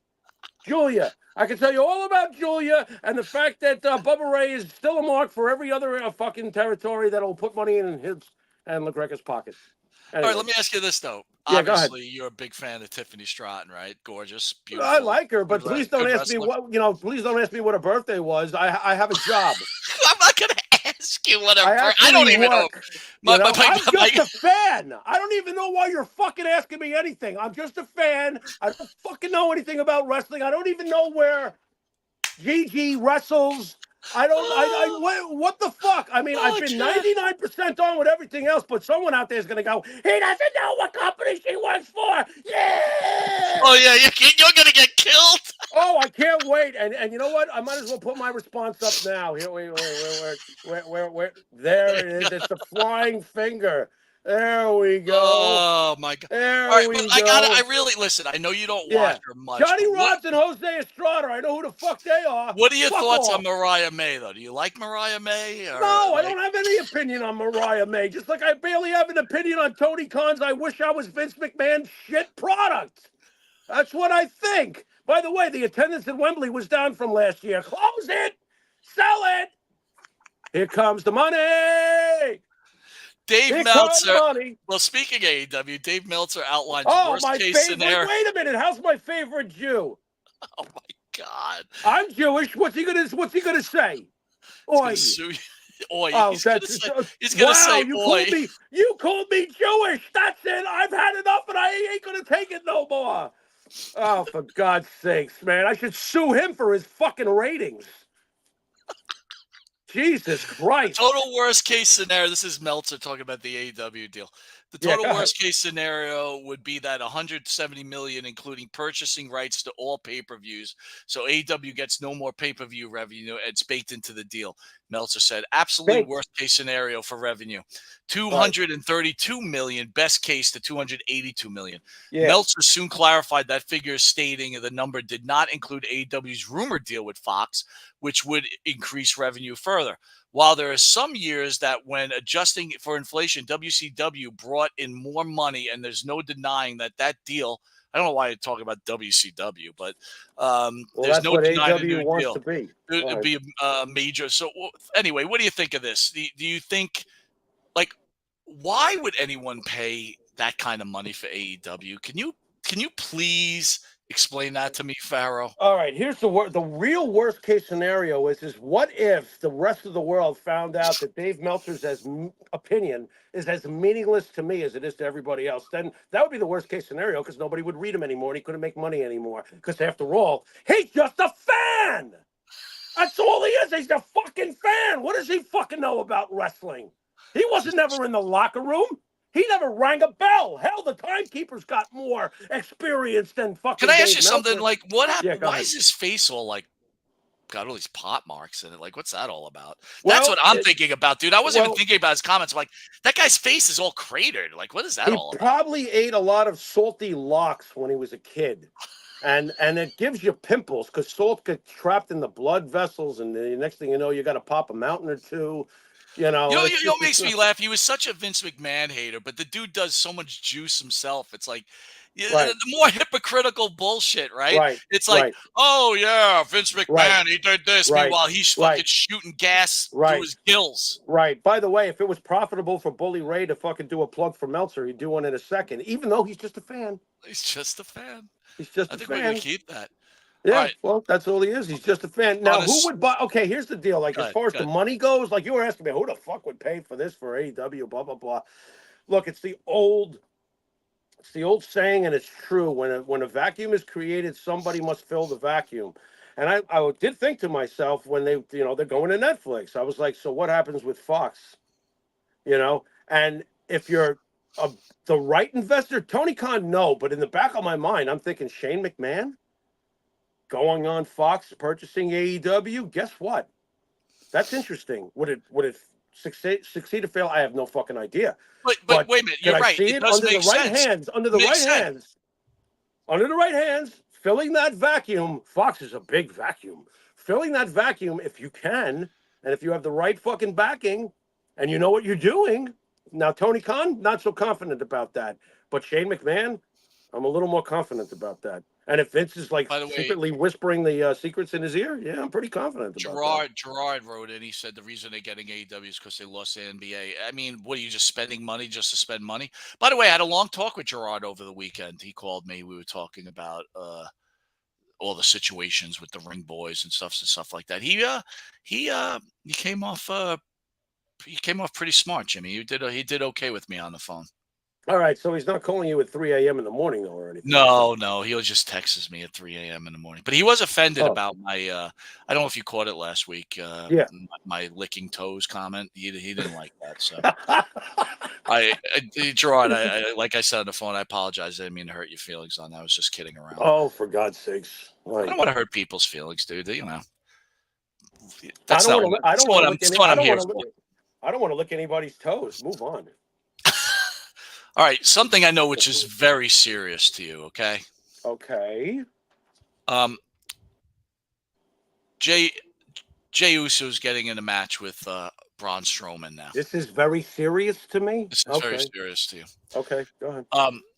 And on Raw, Jay kind of made Braun look a little, he speared Braun and he made Braun look weak. You've been making Braun this beast this whole time. Well, idealistically, here's a scenario that I want to ask you about. I need your fan expertise here. Uh-oh. You're making Braun Breaker into this beast, and you also have probably one of the most popular wrestlers on your roster. No, you have one of the most popular entrances on the roster. But go ahead. Fair enough. Who's lost every title match, and if he loses this one, when does he become not believable at this point? Has the WWE unfortunately put themselves in a corner they should not have put themselves in? Okay. Interesting. I was almost ready to use the LA Knight Logan Paul thing, but I feel like it's way too soon to take the belt off of Braun Breaker. But they may. All for the popularity of that intro. I don't give a crap what anybody else says. Listen, I know Jey Uso is a lifelong wrestler. I know he comes from where he comes from. Okay. But as far as Jey Uso, the promo guy, and Jey Uso, the in-ring wrestler, outside of the fact that everybody loves to do this, that's what's got him over right now, is everybody doing this. Okay. I don't look at him as a world champion. I don't look at him as a main eventer. I don't care if he calls himself main event Jey Uso. If I'm going to a card and he's in the main event, I'm probably looking at the other 2 or 3 matches underneath him because they're probably better.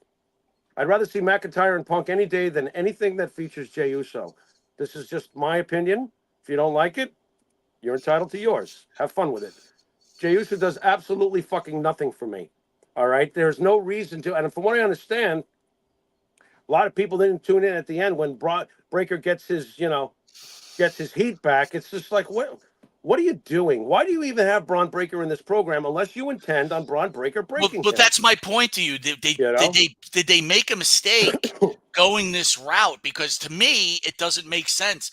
If Jay loses, that's it. He's done. And if Braun loses, you destroyed Braun. This is a mistake. If I agree that this booking is a mistake for one way or the other, someone here is going to lose. Not just the match. I get it. All right. But here's what I would say to them passionately behind the scenes if I could. You got to let Breaker continue. If Breaker beats Uso, Breaker's unbreakable eyes, Braun Breaker continues to grow. If you fucking have Jey Uso lose to him, just put him back with Jimmy and get him involved with Roman. And no, Jimmy will not lose any money or lose any stardom or lose anything. He'll be back with Roman and Jimmy. And it will be over like Rover, and you win both ways. You know, this Jey Uso, the main event guy, I'm glad they're selling the shirts and everybody likes to go like this, but there's not enough substance there. We pick on Cody for a predictable reign, But as far as substance goes, Jey Uso is not Cody Rhodes. It's not even fucking close. So, yeah, he's got a great intro. Fans are all on board with him, blah, blah, blah. LA Knight had a great intro. Is he world champion? No, he's not. Because at the end of the day, there's only so far they intend to push him. But if they intend to push main event Jey Uso further than LA Knight, I got an issue with that. I've been watching Jey Uso as a tag team specialist for almost 20 fucking years. You are not going to undo that with me just because people like to go like this. That's not happening for me. I'm not that simple. Doesn't work that way for me. You like how we You know? pivot on this show? Or like I we also pivot. like, We're I'll going tell you from what I sexual really like. scandals to wrestling. Yeah, well, what I do like that. That's what separates us from the fucking yawn fests, okay? But what I really liked was when Breaker said, and this has got to get cleared up because this is bothering me, all right? Everybody who's crying for him to be called a Steiner, all right? It's his name. He came up with it. He didn't, I told Uso that during the promo. I don't need to ride my family's coattails like you do. I'm Braun fucking Breaker, and I'm gonna break you. I happen to like the name Braun Breaker. If I didn't know he was a Steiner, I'd have zero. I mean, I do have a little bit like, oh, he should have called it why. Why? Would Bray Wyatt have been good as another Mulligan? The answer is no. Barry Windham changed his name to not do that. Cody Rhodes But finally. this is why when people sit there. When people sit there and bitch about Vince McMahon, this just proves it. He came up with the Braun Breaker name. Everybody was all bent out of shape. He changed Walter to Gunther He that didn't come up everybody with was the. having a spaz out Mike, about. what I'm telling you is that Steiner himself came up with the Braun Breaker name. It was different. No, but And I Vince get went it. for But you know. But what I'm trying to say to you is this. Everybody was in an uproar. And then in the end, these guys are all major stars. Right. You know what I mean? Let me Right. ask you this. Sometimes it Let's works, just sometimes go it back doesn't. in It works for history. Randy, you know. But let me ask you this. Yeah. Go back in history. Imagine when Gunther finally came up to the roster and they kept his name as Walter.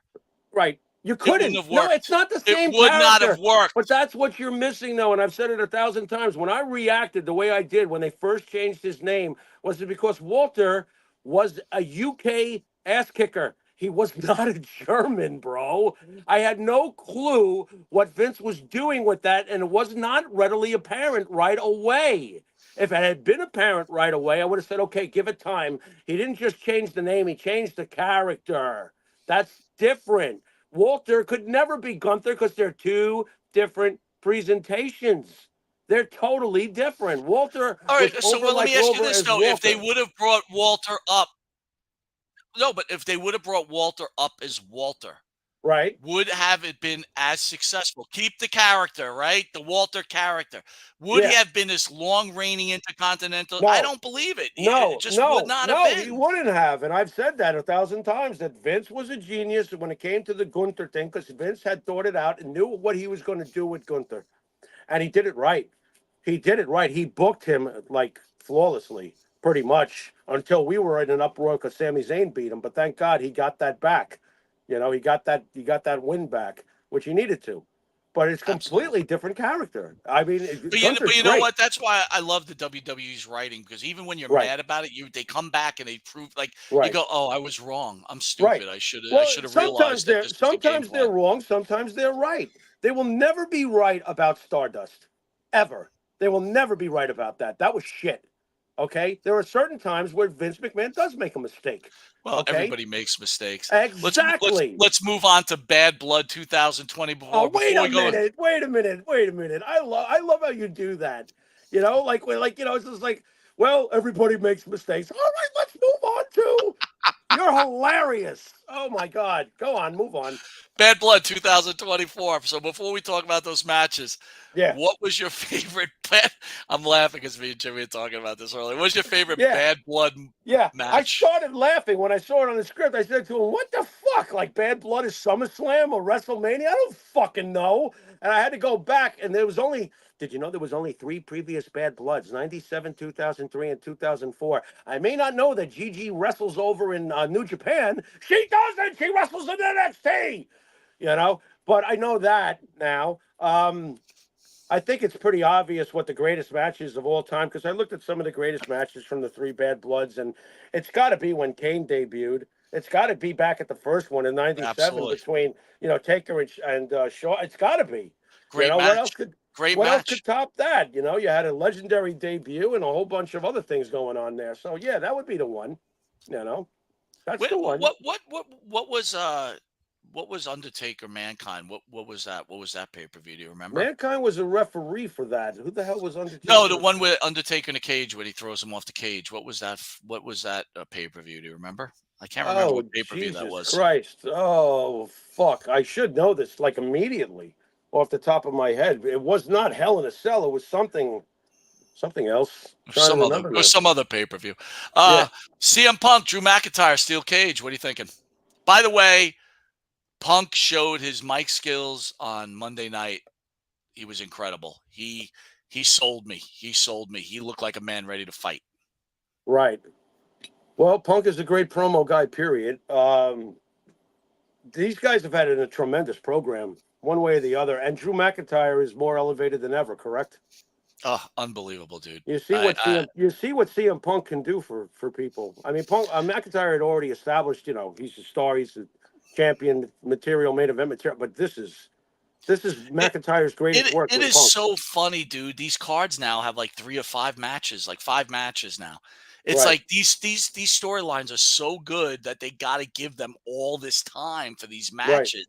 Right. Wrestling has changed in a way, Jimmy. It's like, It wow. has. I kind of like these 5-match pay-per-views, though, don't you? Oh, I do too. I If I ever think get a that chance to watch them, I think it's a little less of the. I hated when we were getting up to 4.5, 5 hours for a goddamn show with like a million matches and half of them you don't care. Yeah, which was So, shit. No, yeah, they're all matches you care about. Okay, This is what are you much better. thinking about them teaming Cody Rhodes and Roman Reigns against Solo Sikoa and Jacob Fatu? Cool. I like it. I thought that was great. You like the teaming of Rhodes and Reigns? Now, I tell me loved. why. Tell me I why. loved. Good. I loved the promo. I just watched it with Karen the other day. The promo when they're signing the contracts and everything, and then Cody puts his hand out to shake Roman's hand, and Roman's like, "I can't believe I'm fucking doing this." I thought it was great. Do you They're feel so a opposite. Cody Rhodes turn here? No, How about a Roman turn? not yet. No way. But A lot of things. Eventually, sure, Roman will revert back to being what Roman was when he was on top of everything. Sure, but for a little while, we're gonna explore this. It's working. Roman as a face. That you know what? This all goes back to thanks to Stone Cold Steve Austin. Good guys can act like bad guys and be loved. Yeah. Roman hasn't done anything to become Cody Rhodes, Bob Backlund, or any other form of sliced bread. But he's beloved right now because of circumstances. The people that they hate more than they ever hated Roman. So obviously, this bloodline version they fucking hate, and they love what Roman is back to what they perceive to do and overthrow them. Roman and Cody could not be more different, and together they make a very interesting pairing. So yeah, I'm intrigued. I like it. Do I think eventually it will end up with Roman smashing Cody over the head with something or something? Sure, but not yet. There's some things we got to do first. I'm assuming. I'm anticipating a Cody Rhodes heel change, but Why? not Why? now. Because no, I'm talking later down the road. I mean, It's going to be much later. Well, I don't think much later. I think by Royal Rumble, The Rock will win that title back, leading into WrestleMania. Listen, if history repeats itself and everything is moved aside strictly for a Rock returning, it's not going to lead to good things in real life. I'm talking about in the locker room. Do I disagree with Roman Rock being like the sexiest thing in the world in a WrestleMania main event? No, I do not. But if it's not handled correctly behind the scenes, and that's their intention, it could cause problems all over again, dude. Do not repeat history. All right. When Cena came in, the reason why we have AEW today is because when Cena and The Rock just waltzed back in, and guys like CM Punk and Daniel Bryan were pushed to the back. Look what happened. All right, don't tempt fate too much. Again, well, you're talking like the Cena Rock thing was a mistake. That was No, huge money. financially, it was a victory. I've got all of that, but do you realize the headache that it caused for years and years and years? Now, you may not consider AEW a headache. You may not consider another company being able to get on a major channel and sell out, or at least come close to packing Wembley. You may not see that as a potential headache. I do. Was it really worth it? Was it really worth it to make Cody Rhodes Stardust? No, it wasn't worth it. It was Wait a minute. stupid. In the end result, dude, it was worth it because Well, think because about it. Cody CM had to Punk go his doesn't. own way. Well, but hear me out on this. If CM Yeah. Punk doesn't flip out and leave the Yeah. WWE, There's no now he's nothing officially around for 20-something years. Right. What's happening now? It's by the way, Daniel Price says if they would ever do Rock Reigns match, it would be for the sole purpose of Reigns going over. No, it'll end up being for the World Heavyweight title because he's going to take it off of Cody, and that's how you're going to put it back on Roman. That's my prediction. Let's move on to Liv and Rhea. Yeah. Does Rhea win her title back? Good. I mean, if I'm pressed, I'm going to say yeah. I think she is. If she does, then doesn't that end this storyline? I don't know. It all depends on what direction they want to go in. If Rhea does win, how do you know? You've got the pencil. Sorry, bully. I'm saying pencil. Are you giving Rhea the belt back? How do you know that Dominic doesn't turn around and screw Liv right over? We don't know. You know, dude, it's such a hot storyline. You just can't end it though. All right. Well, there's always going to be a rematch. Look, every time everything seems cut and dry, we know it's not. No, it's no. You know it's not. You know, but in a match like this, it sounds like there's got to be a definitive winner. Is Liv? If Liv wins, it's because she cheated, one way or the other. You know what I mean? It's tough to say, but I mean, it smells like Rhea's going to take the title back. I think your smell is right, dude. I think Rhea's taking that title back. Damian Priest up against Finn Balor. Well, you know what? It bothers me. The whole Priest thing bothers me. On the surface, Finn Balor should beat this fucking guy. I don't care if he's bigger. I don't give a fuck. All right? He's not Finn Balor. Get the fuck out of here. But you know what? They probably have Priest win. You know? I mean, what is it? What does it benefit? You're not a Priest. You're not a Priest guy, huh? Because Priest is serviceable. He's okay. And I don't mean John Cena serviceable either. I don't. He doesn't have like this oh my god aura or this oh my god skill set or anything. He's a big dude. He talks okay. I'm not crazy about him. I think that Finn Balor is a restless wrestler, and he's, god damn it, how many times has he put somebody else over to make somebody else's career better because they pinned him? You know, I mean, Balor's a cut below Kevin Owens. You know, it's just like fucking let Balor win. Balor's done a good. He's done a good job. Dude. Balor's been a great hand for years. He has been. Listen, off of last week, we spoke about the head of the locker room, not the head of the table, head of the locker room, Roman Reigns and Cody Rhodes. We had a great conversation. So we've decided to do head to head. Hey, Mike, I hate to cut you off like that, but how the Jets doing? I have no idea. Hold on a second. Let me look. Come on, bro. I was trying not to look. We are loyal to a T. I mean, our horrible football team is playing, and I just got to know if it's good or not. You know, I'd be surprised if you told me they're winning. That'd be nice. It would be what they should be doing. But are the Jets actually doing what they're supposed to? They're up 14-0, bro. Nice, baby. We got to get through this show, bro. We've got to get through this show. It's in the second quarter. I'm talking. Oh, all shit. Right, now thank you very much for tuning in. Monty and the Pharaoh. We're off to see the Jets. Come on. All right, so we decided to do head-to-head. Jimmy, I would like you to please explain the rules of head-to-head. Okay. Listen, I would, but I'm just a fan, so I'm not sure that I have the authority to do this. Okay, folks, we do head-to-head, and I don't have it here on the script, so I'm going to try to pull from my memory whatever's left of it. There are 5 categories where we take 2 of the wrestlers, could be past, could be present, could be whatever. And we put them up against each other head-to-head in 5 categories, and whoever wins, wins. Category number 1, well, Mike put up mat skills, so I guess mat skills. Do you grapple or am I reaching for a snapple? Okay, so mat skills, can you go? Mic skills. Yada, yada, yada, yada. Can you talk the talk, walk the walk, and be the bullshit of the bullshitter? How are you on that mic? What is your mic skills? Okay, next category. He didn't flash it up. There it is. Back of the baseball card. That's pretty self-explanatory. Are you Barry Bonds with a needle in your arm? Or are you Mario Mendoza line? What are you? You good? You bad? You indifferent? There you Well, go. Up. What was that? What was that? that was a mistake. That was a mistake. That's funny because Then you it have looked the like a it guy with a factor. needle. It looked like a guy with a needle in his arm. Go ahead. Then you have the it factor, All right, right? you got the it factor. You know, do you do it? Like, do I like when I see you on the tube? Am I engaged or am I reaching for the TP for my bunghole? All right, there you go. All A little right. too So our descriptive, but first that's matchup, that. this was Wait a Farrell. minute. Wait a minute. Then there's Good. the overall impact on the Oh, industry. that's right. You're right. You're right. Yep. Yeah. Yeah, we got that one. Yeah, like, are you a Hogan or are you not Hogan's hero? Okay, so there you go. There's the 5 categories for head-to-head. Hit it, Mike. I'm going to put up Jimmy came up with the head-to-head this time, and I love his lineup. So the first matchup, we have 2 head-to-heads. The first matchup is superstar Billy Graham Yeah. against our tribal chief, Roman Reigns. Okay, now before we get to the categories, the reason why I sent these to Mike, I sent a couple of heads to Mike.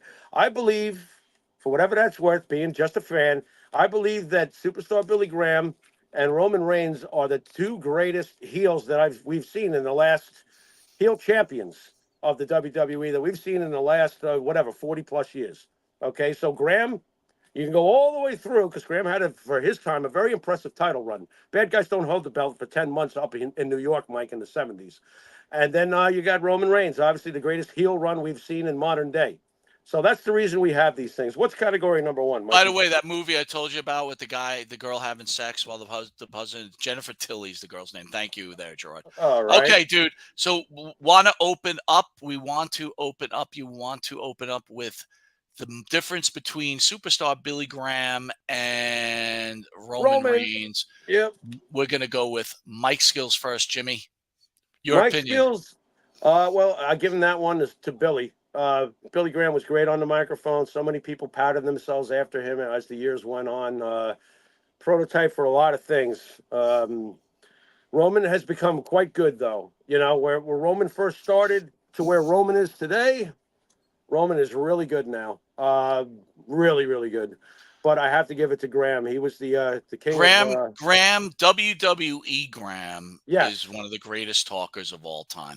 Absolutely. Do I say this is a blowout? You would think it was a blowout, but Nope. it's not the blowout. No. It's not tight, but it's close. Well, It's not. It's in the same ballpark. But yes, Billy Graham, we both agree, is the guy on the mic end. Yeah. Next, Matt Skills, Jimmy. Matt Skills. Well, neither one of them are technically proficient, but that's just ridiculous. Roman has definitely got the Matt Skills over Billy Graham. That would be just. Well, let me ask you something, man. Like, yeah. Again, I wasn't watching wrestling when Billy was a champion. Uh-huh. I came in afterwards, but I got to tell you, when I put on old Billy, WWE Billy Graham, you see, there's a big difference for me. The WWE Billy Graham is so much better than the Georgia Championship Wrestling Billy Graham, the AWA Billy Graham. Yeah. I really enjoy Billy Graham WWE matches. Well, you should. He was a great storyteller in the ring. It was his ability to tell a story in the ring. Billy Graham in WWF was one of the greatest storytellers ever. No one could sell pain like Billy Graham. I mean, a simple punch from his opponent caused 20,000 people to explode in glee because they hated Billy Graham was being punched in the face. And he sold it like that. He was a great storyteller. But if you're talking about overall moves, and again, Roman Reigns is not Bret Hart, but Roman Reigns has much more moves in his arsenal than Billy Graham ever did. Different era, but I still have to give it to Roman. I agree with you 1-to-1, Billy Graham and Roman Reigns. Back of the baseball card. That's Roman. That's not really that close, especially in this day and age with all the WrestleManias he main evented and his legendary run as the Universal Champion. That's not close. It's very impressive what Billy did, though, because nobody had ever done what Billy did. Being a heel and actually holding the belt for almost a year.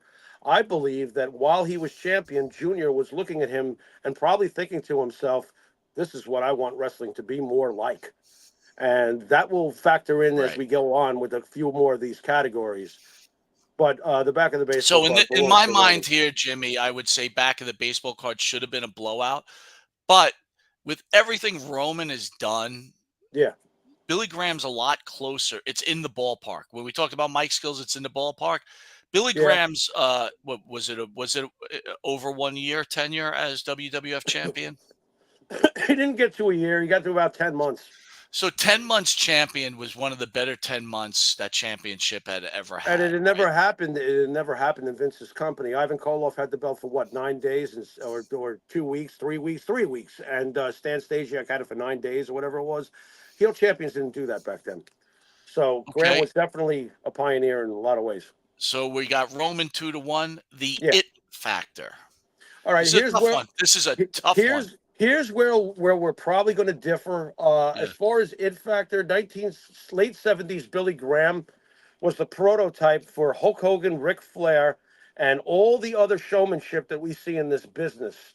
Roman Reigns, as he's been presented in the last 4 years, especially, is top shelf penthouse stuff. I will never say it's not. It is. But if I'm taking a look at just the two of them, not a bloodline standing behind Roman, just Roman Reigns standing there and a prime superstar Graham standing there, it factor? Superstar Graham wins. And it's just not close. Because let me put it this way. What kind of it factor influence has Roman Reigns given? Now, he's been around for 10 years now in the WWE. What kind of influence has he garnered? Has he produced the next Hulk Hogan for Roman Reigns' prototype? No. Billy Graham, it factor, led to Hulk Hogan, Ric Flair, Jesse the Body Ventura, and I could go on and on and on. All right. So as far as presentation, holy shit, aura, they both step into the room in their prime. I'm pointing at Graham. So okay, so that's really great stuff, Jimmy, and it's very hard to argue. When you look at Billy Graham, you go, "Holy shit, this guy is a beast," right? And he does have the it factor. I mean, arms, chest, everything else. He does. But here's the thing, Jimmy. Okay. Roman Reigns. Yeah. The it factor, especially in his tenure as champion. Yeah. Has been undeniable. The presence on the card as the way it was written and presented, yes. The impact of his character on screen, yes. But we're talking about aura. We're just talking about two guys standing next to each other in the primes of their career and what kind of magnetism they're giving off. I will never, ever say that Roman Reigns gives off more magnetism, aura, than superstar Graham. We're looking at it two different ways, right? We are. It factor. That's fine. It factor. This guy's got it. They both got it. But when Roman came out for his matches, they felt big time. Right. Now, it's hard for me to make that statement about Graham because I wasn't there at the time. Right. And I wasn't there. Right. But I was there for Hogan. And I was a huge Hogan fan. Right. I was there for Backlund. I was there for Bret Hart. I was there for Shawn Michaels. I was there for them all. Mm-hmm. No champion in the history of WWE made championship matches feel more big time than a Roman Reigns' match. Right, but at 50 cents, then to me, that is it factor. Right. Well, to me, that's the back of the baseball card. The back of the baseball card is what you've done there. Right? That's right. And what he did in those 4 years as champion was legendary. That's why he ran away to me with the back of the baseball card. So let's call it like this. 2-2 Graham on your end. I'm going 3-1 with Roman. Okay. The final one, right? We've got overall influence on the industry. This is another very tricky one. Not for me. Right. So I want you to go, and then because obviously we're on different ends here. Yeah, we're on different ends. The overall impact on the industry. Okay, the industry, Roman Reigns is a product of the change in the industry and a necessary component in the change in the industry. Billy Graham, like I said, what is your vapor trail? Okay, when your vapor trail is Hogan, Flair, Ventura, showmanship that we became used to. He was a show before the show became the main component in the E in entertainment. Okay. Roman Reigns' legacy is still being written. It's very hard to answer what kind of influence Roman Reigns' work as a wrestler will have on this industry. But I can tell you, without Graham, no Hogan. No Hogan, no WrestleMania. Okay? No Flair, no NWA the way they were remembered. All right? No Ventura. Okay, maybe he's not in Predator. I don't know. But maybe he's not the governor of Minnesota. How about that? Okay? Graham's vapor trail is huge. All right. Roman's vapor trail is still being written. So at this moment in time in the year 2024, the one who's had the bigger impact on the business as a whole due to who he influenced, what became of wrestling after him, it's not his fault that he was the Beatle equivalent to Hulkamania before it. It's not. This is when he lived. This is when he was in his prime. You can't change it. All right. The influence factor is insane. So as far as I'm concerned, at this given moment in time, Billy Graham wins this. To be determined 10, 15 years from now regarding Roman. So I'll I have to respond. give it to I'll Billy respond Graham. with this. Roman Reigns changed the industry. In what He way? was the champion during COVID, during the time where we Wait had a no minute. fans. No, wait a minute. McIntyre wasn't got No, hosed for it. no. Roman Reigns was the champion during COVID. Okay. He changed the industry. He rewrote how wrestling was being told. He was telling a different story. He was able to change the way wrestling is been presented to us that lives today. Remember something. He's the top of the card and a byproduct of the writers and how they wanted to present it. Superstar Graham never translated outside the WWE. People Right. can give bullshit and go, "Oh, he sold out." No, he was terrible in the AWA. I He got was all of that. terrible. That's not what I'm basing this But off again, of. And Roman you has never can't wrestled be. in another company either. So But he's always been a WWE guy from day one. So I don't but even know how that applies. but I Jimmy, don't see it. he has created probably the greatest storyline in wrestling history. He didn't create that. It was written for him. You're making it out like he penned it. He didn't pen it. But okay, Come on, stop. You're talking about because superstar Billy Graham was juiced to the gills when no one else was juiced to the gills. Well, if you want to simplify, simplify the whole package with just he was juiced to the gills, then what am I supposed to say to that? Because what I say is Farrell thinks that Billy Graham wins this 3-2, and Mike thinks that Roman Reigns beat the crap out of him and wins 4-1. But you got to look at it this way, dude. The guy, you can't undersell what Roman has done for the industry and how he's influenced the industry. I'm not underselling it, but I'll tell you what. As far as importance factor, there's other guys that have had a hand in that. The product we're looking at today. Of course, but it's almost it's unfair to the fact that one started. It's two different ways you could look at it. One started early, so originally, of course, they're going to be the spark, right? They're going to be. So they started earlier, but on the other hand, if Superstar Graham was wrestling now, who knows what he could have done for the industry, right? Right. But so they're in two different eras. Roman could have been part of the Samoan tag team and done absolutely nothing back in 1978. We don't know. You could have been. Yeah, or Superstar Graham could have been in the mix of the million of bodybuilders that were in wrestling in the 90s, right? So, but again, you make valid points about him being the spark for a lot of wrestlers without a doubt. That's the impact and influence on the business. What about Roman's influence on today's generation? Everybody wants to be the next Roman Reigns. They don't want to be the next Cody Rhodes. And that's why I said today in 2024, right now, currently, the winner is Graham, because that is yet to be seen. We have to see who comes out of this and is the next Roman Reigns, if there is such a thing. Roman has a larger book of business than Superstar Graham. Well, that's he has a larger book of business. He was in maybe one of the. He was in one of the greatest factions of all time. But wait a minute. He was in one of the greatest factions of all time. That's back of the baseball card. We're back to back of the baseball card. You got to let me finish. He changed the industry during COVID. Right? You got to remember that. I don't give him full credit for being the guy that saved the company from COVID. This is the first I'm hearing of that. So to me, no. Well, I let you talk. You spoke it out, and I still don't see it. So it is Well, what it is. again, then we You gotta know. have. This is one of the things I say. Roman blows out Superstar Graham. You got Superstar Graham win 3-2. I mean, overall influence on the industry. Roman Reigns has made more money for wrestling than any wrestler has ever We had in didn't. their entire We life. didn't ask who was richer. We asked who had more But that's impact overall on the influence business. on the industry. You've influenced Nah, the it's industry. not that simple for me. But All right, okay. good enough. All right. Well, we got another barn burner because now we've got you picked some good ones there, Jimmy. Yeah, I did this on purpose. Go ahead. Cody Rhodes The will be two, the, facing Bob Backlund. the two greatest face champions I can remember. I mean, it's good for Cody. I haven't seen a face champion like this since Bob, in my Well, opinion. you But keep saying it, and let's see what we got. all All right. right. What are you opening up with, Bob? You want to do Mike skills, Sure. Cody? It's not even close. Wait a minute. Hold on.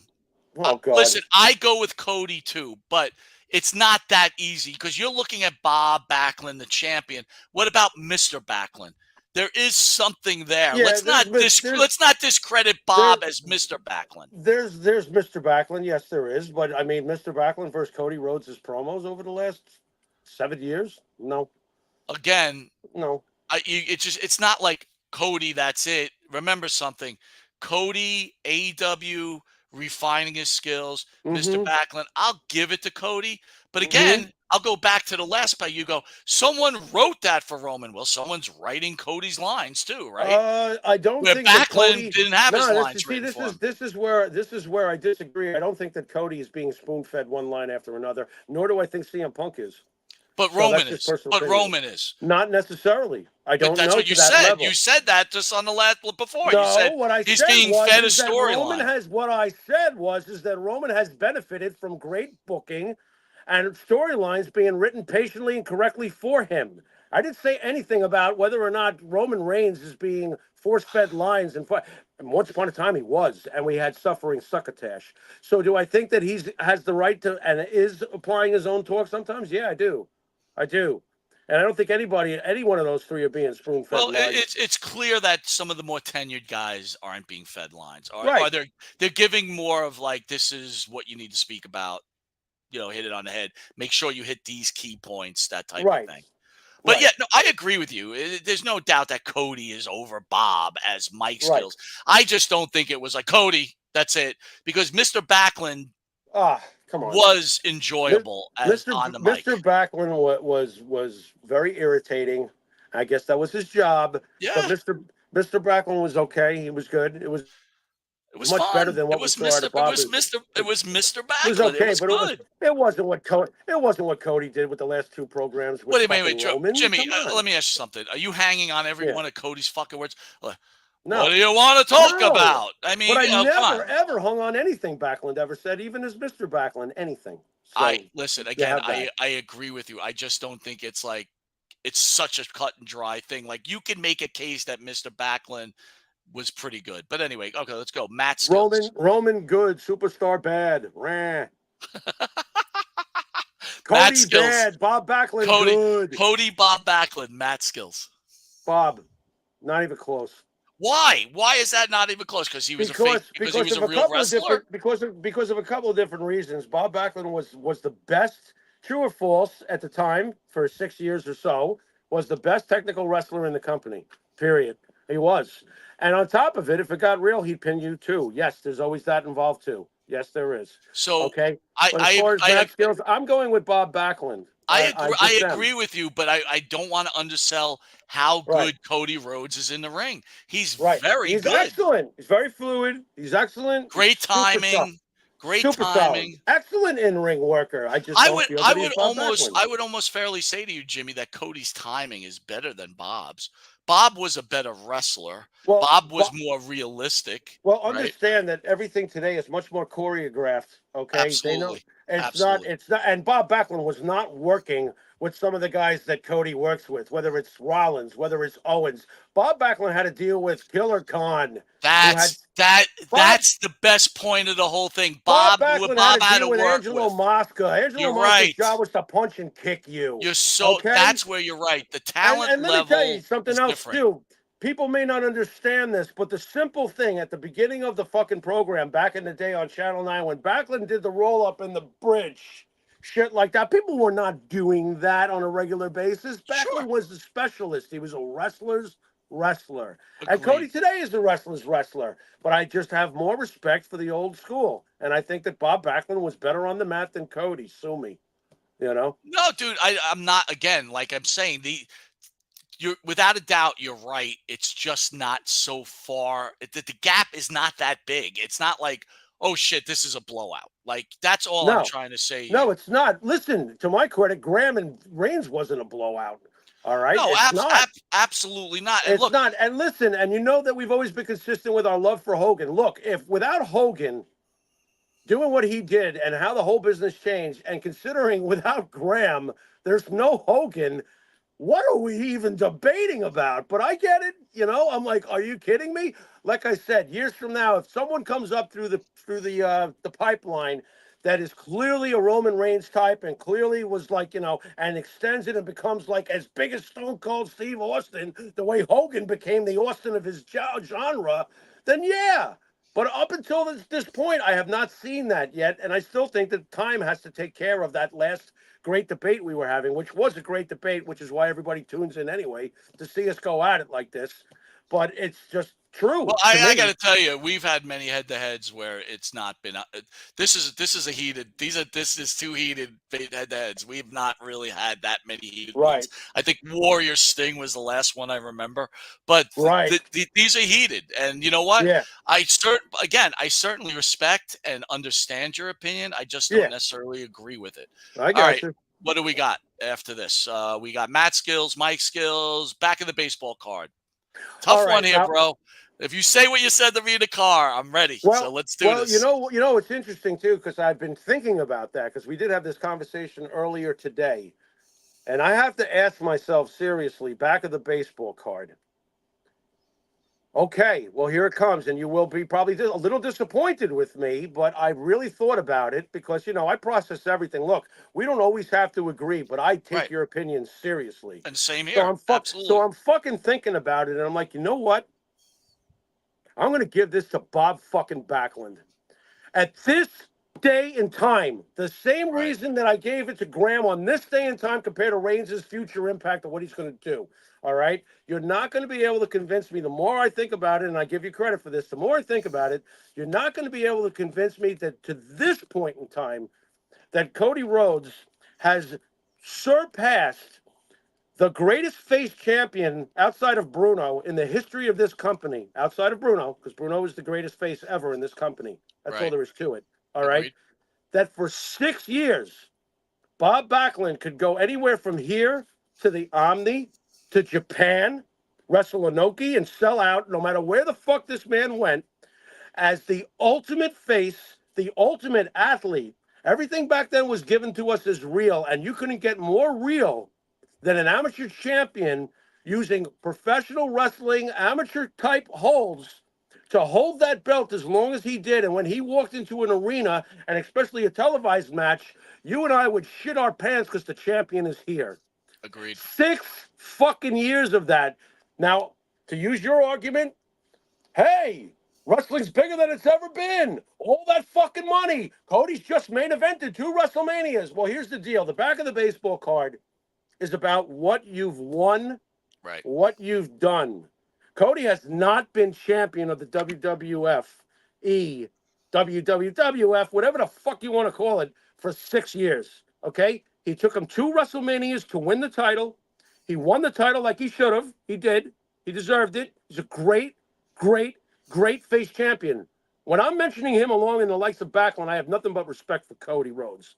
All right? But on this day, in this fucking year, right now, Cody Rhodes has not, in my mind, surpassed the guy who sold out up and down the East Coast, who was able to go to the Omni and sell out when he was fighting Race, whether he was fighting Flair, to go up to AWA and sell out, whether he was fighting Bockwinkel, to go fighting over in Japan with Inoki. No, you're not there yet. You're not there yet. I'm not giving you the back of the baseball card yet. Because right now it says that Bob Backlund was champion of the biggest goddamn fucking, you can say what you want, but there was a reason why at the end of the day, WWF came out on top. All right. There was a reason why Bruno Sammartino is the living legend. Look, all three old promotions were fucking fantastic, okay? But Bob Backlund was doing it up in New York. And the New York haters don't understand this. Well, I'm sorry. You know? What the? What the fuck? What the? I was doing the old. I was doing the old. Buttons? No, I was doing the old like you would like doing an Oscar. I was trying to find like Oscar music, like the stuff that just. I'm sorry. I thought it was going to be funny. See, that's what you get for goofing around and not paying attention to the board. Hey, I wanted to ask you, how's your relationship with the Rascals nowadays? How's your book coming? You freaking racking razzle frazzing anyway. So anyway, so we got Bob 2-1, right? I do right now. I do. I can see why that could go the other way, but I don't think. Well, I have a feeling it's going to go. So I agree with you 2-1, but I have a feeling now this is where it turns over. Right? All right, go ahead. So we're going to go with you got it factor and influence on the business. So we'll go with it factor first. I was trying to make a decision there. So it factor. I'll open up this one. Yeah, go ahead. Bob didn't have it factor. No. At all. No. Cody has a tremendous amount of in fact. This is in fact to me is a blowout. Now, as I've gotten older and we have learned to love Bob Backlund, right, still doesn't mean that he had it factor. And when it means it factor, when you saw Bob Backlund, you weren't like, "Oh my God, it's fucking Bob Backlund." You know what I mean? Cody Rhodes. Charisma. That's for Cody sure. Rhodes is like I could see wrestlers wanting to become people wanting kids going to become wrestlers because of Cody Rhodes. I can't see people wanting to become wrestlers because of Bob Backlund. So unfortunately for Bob, I'm going to have to give it to Cody by a large margin, making it 2-2. Your thoughts? I agree with that completely. Now, I will say, though, that when Bob Backlund came out to the ring, being presented as the champion, being presented as the athlete, underline and circle that he was, there was an aura there. Usually, Backlund would erase that aura with those terrible promos. Yeah. Or let's be honest, dude. Yeah. The woes when he was in the ring. Whoa! Like people forget that. We watched a lot of Bob Backlund matches. It was a lot of like, hey, whoa! And it's like, what? It sounds like that. It sounds like that producer when we were trying to break up the Jannetty brawl. Whoa! Whoa, dude. Hey! Whoa, dude. Yeah. All right. So overall influence on the industry. You've finished this one off, Jimmy. All right. Well, you know what? This is where Cody does win this for me. 3-2 Cody. Cody Rhodes' influence on the industry has been pretty obvious. I mean, the whole reason why we've had about 12 to 13 years of independence mattering after WCW was crushed and bought and paid for. And yeah, we had little Ring of Honor here and there. And Spike TV tried to play an AEW imitation, bringing Hogan and Flair in or whatever the fuck they were trying to do. But Cody Rhodes, CM Punk leaving and going their own way allowed the door to open for people like, and this gets back to Ring of Honor and stuff like that, opened the door for people like Kevin Steen, who became Kevin Owens, Samoa Joe, AJ Styles. We wouldn't have had all the options that we have today. Is that necessarily a good thing? To you and me who love WWE, maybe to a point, but not too much. But to the wrestling landscape as a whole, a place for other wrestlers to go and work, to learn their craft, to be paid decently, to not have to wrestle, like we saw at a little dock in Long Island and twist your leg up and have your girlfriend yell at you, shit like that. They opened up a whole nother world that Vince McMahon was forced to respond to. And as far as I'm concerned, Bob Backlund never did any of those things. Cody Rhodes is hugely important. You talk about impact. Right. Cody Rhodes is totally one of the major reasons why we have today's wrestling scene, wrestling's gatehouse, wrestling's everything. Cody Rhodes, his father would be so fucking proud of him. Now, if you would have asked me if it was head-to-head Roman Reigns, Cody Rhodes, I would say I'd give it to Cody Rhodes because overall influence on the industry. Good He for you. changed the landscape. He Yes. stripped the WWE. Like, he gave alternatives. It was Yes, he his did. vision. I It mean, was. that to me is No like, AEW, that's an overall no influence. AEW without Cody Rhodes. Cody Rhodes created that fucking thing. Listen, Ring of You know? Honor, all of it, dude. Yeah. He game changed it all. But here's the funny Yep. thing. I was Yeah. just thinking, as you were speaking, I was thinking to myself, if I could go back time 10 years ago and 9 years ago, if someone would have told me that we were going to choose Cody Rhodes over Bob Backlund in a head to head, Right. I'd say you're fucking crazy. And Right. but Cody wins it, right? But here we are. Absolutely. Here we are. Yeah, I completely agree with that. He changed everything. I mean, Mike, to be fair, I mean, just a couple of years ago, you used to ask me on the show all the time, do you think CM Punk has any value left? And what would I tell you? Yeah. If he comes back home and he's written right, notice it's not entirely up to him. Okay? If he comes back and he's written correctly and he's shown correctly and he's booked correctly. Dude, to be of honest course. with you, I never have a problem being wrong. I'm wrong a lot. Like, I would have never thought CM Punk would have value, but you know what? He has proven, like, and look, it's funny. When we were doing the show and he was AEW, I felt very happy. I was like, I'm right. He has no value. He had Right. value for 2 weeks and he's useless. But now, Right. guess what? The guy's Right. got tons of value. Right. It's I have no problem being wrong. Well- I always wonder myself, like, but you're right quite often in the Right. end of it all. But it's Right. weird how Yeah. it all twists around. You would have never look. Cody Rhodes won me over when he ripped his pack. Remember when he ripped his pack? Oh my God! Yeah. That impressed the shit out of me. But I'm It still should. going to tell you, Cody Rhodes' lifespan is not long. He's going to have to turn heel. He's already losing momentum. I also blame the company. The company, you know what the problem? The company, we talked about Breaker and Jay. Mm-hmm. Cody's in that same position. There's not enough bad guys for him.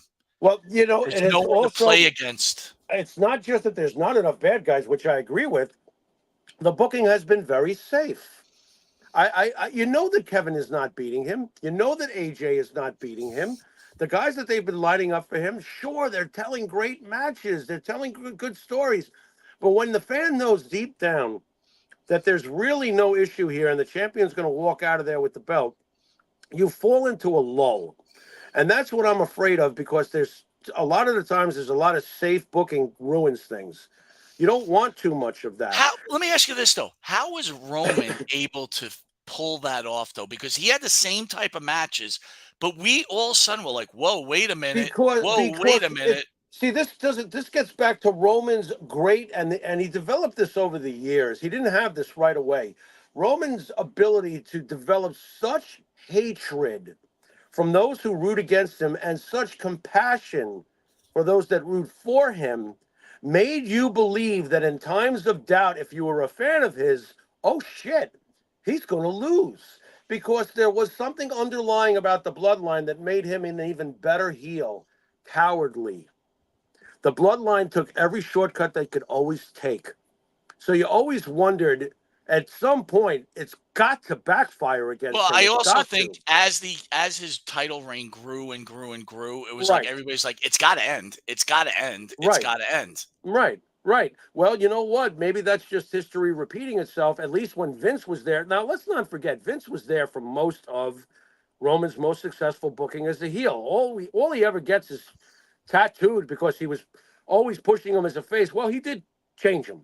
Vince did change him. Vince did make the call and made him a heel and did all of that shit. So I guess what I'm trying to say is that Reigns at the end of the day perfected that role. He was the best at it. Always made you wonder if he was going to lose. Just like Superstar Graham, I am positive, because I remember I got to see a couple of his title defenses. My friend had Wametco Home Theater or some shit like that. I'm really going back. But in the 70s, before cable was born, there were these little independent cable type things trying to sell and make their way into everybody's household. And it was WHT, and they had the matches. So I got to go over there. I got to watch Superstar Graham defend his title, I think, twice. And at some point, several times during those matches, you thought he's going to lose and that he would escape. Sound familiar? Right. Yeah. No, Sound you're right. familiar? And by the Yep. way, no Superstar Graham heel booking, no Ric Flair heel booking. Right. Because that's what Flair did for years and years and years. You fucking thought he's gonna lose. This is it. He's Yep. about to lose to somebody he should lose to.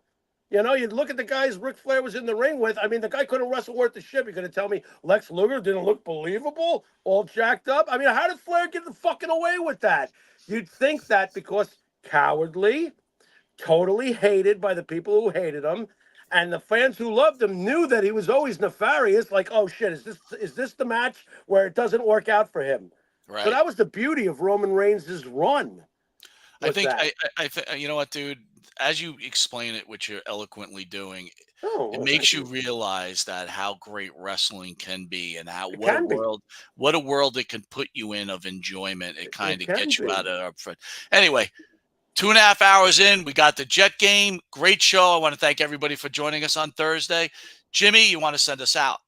You've been watching a marathon episode of Monty and the Pharaoh. And until next week, later.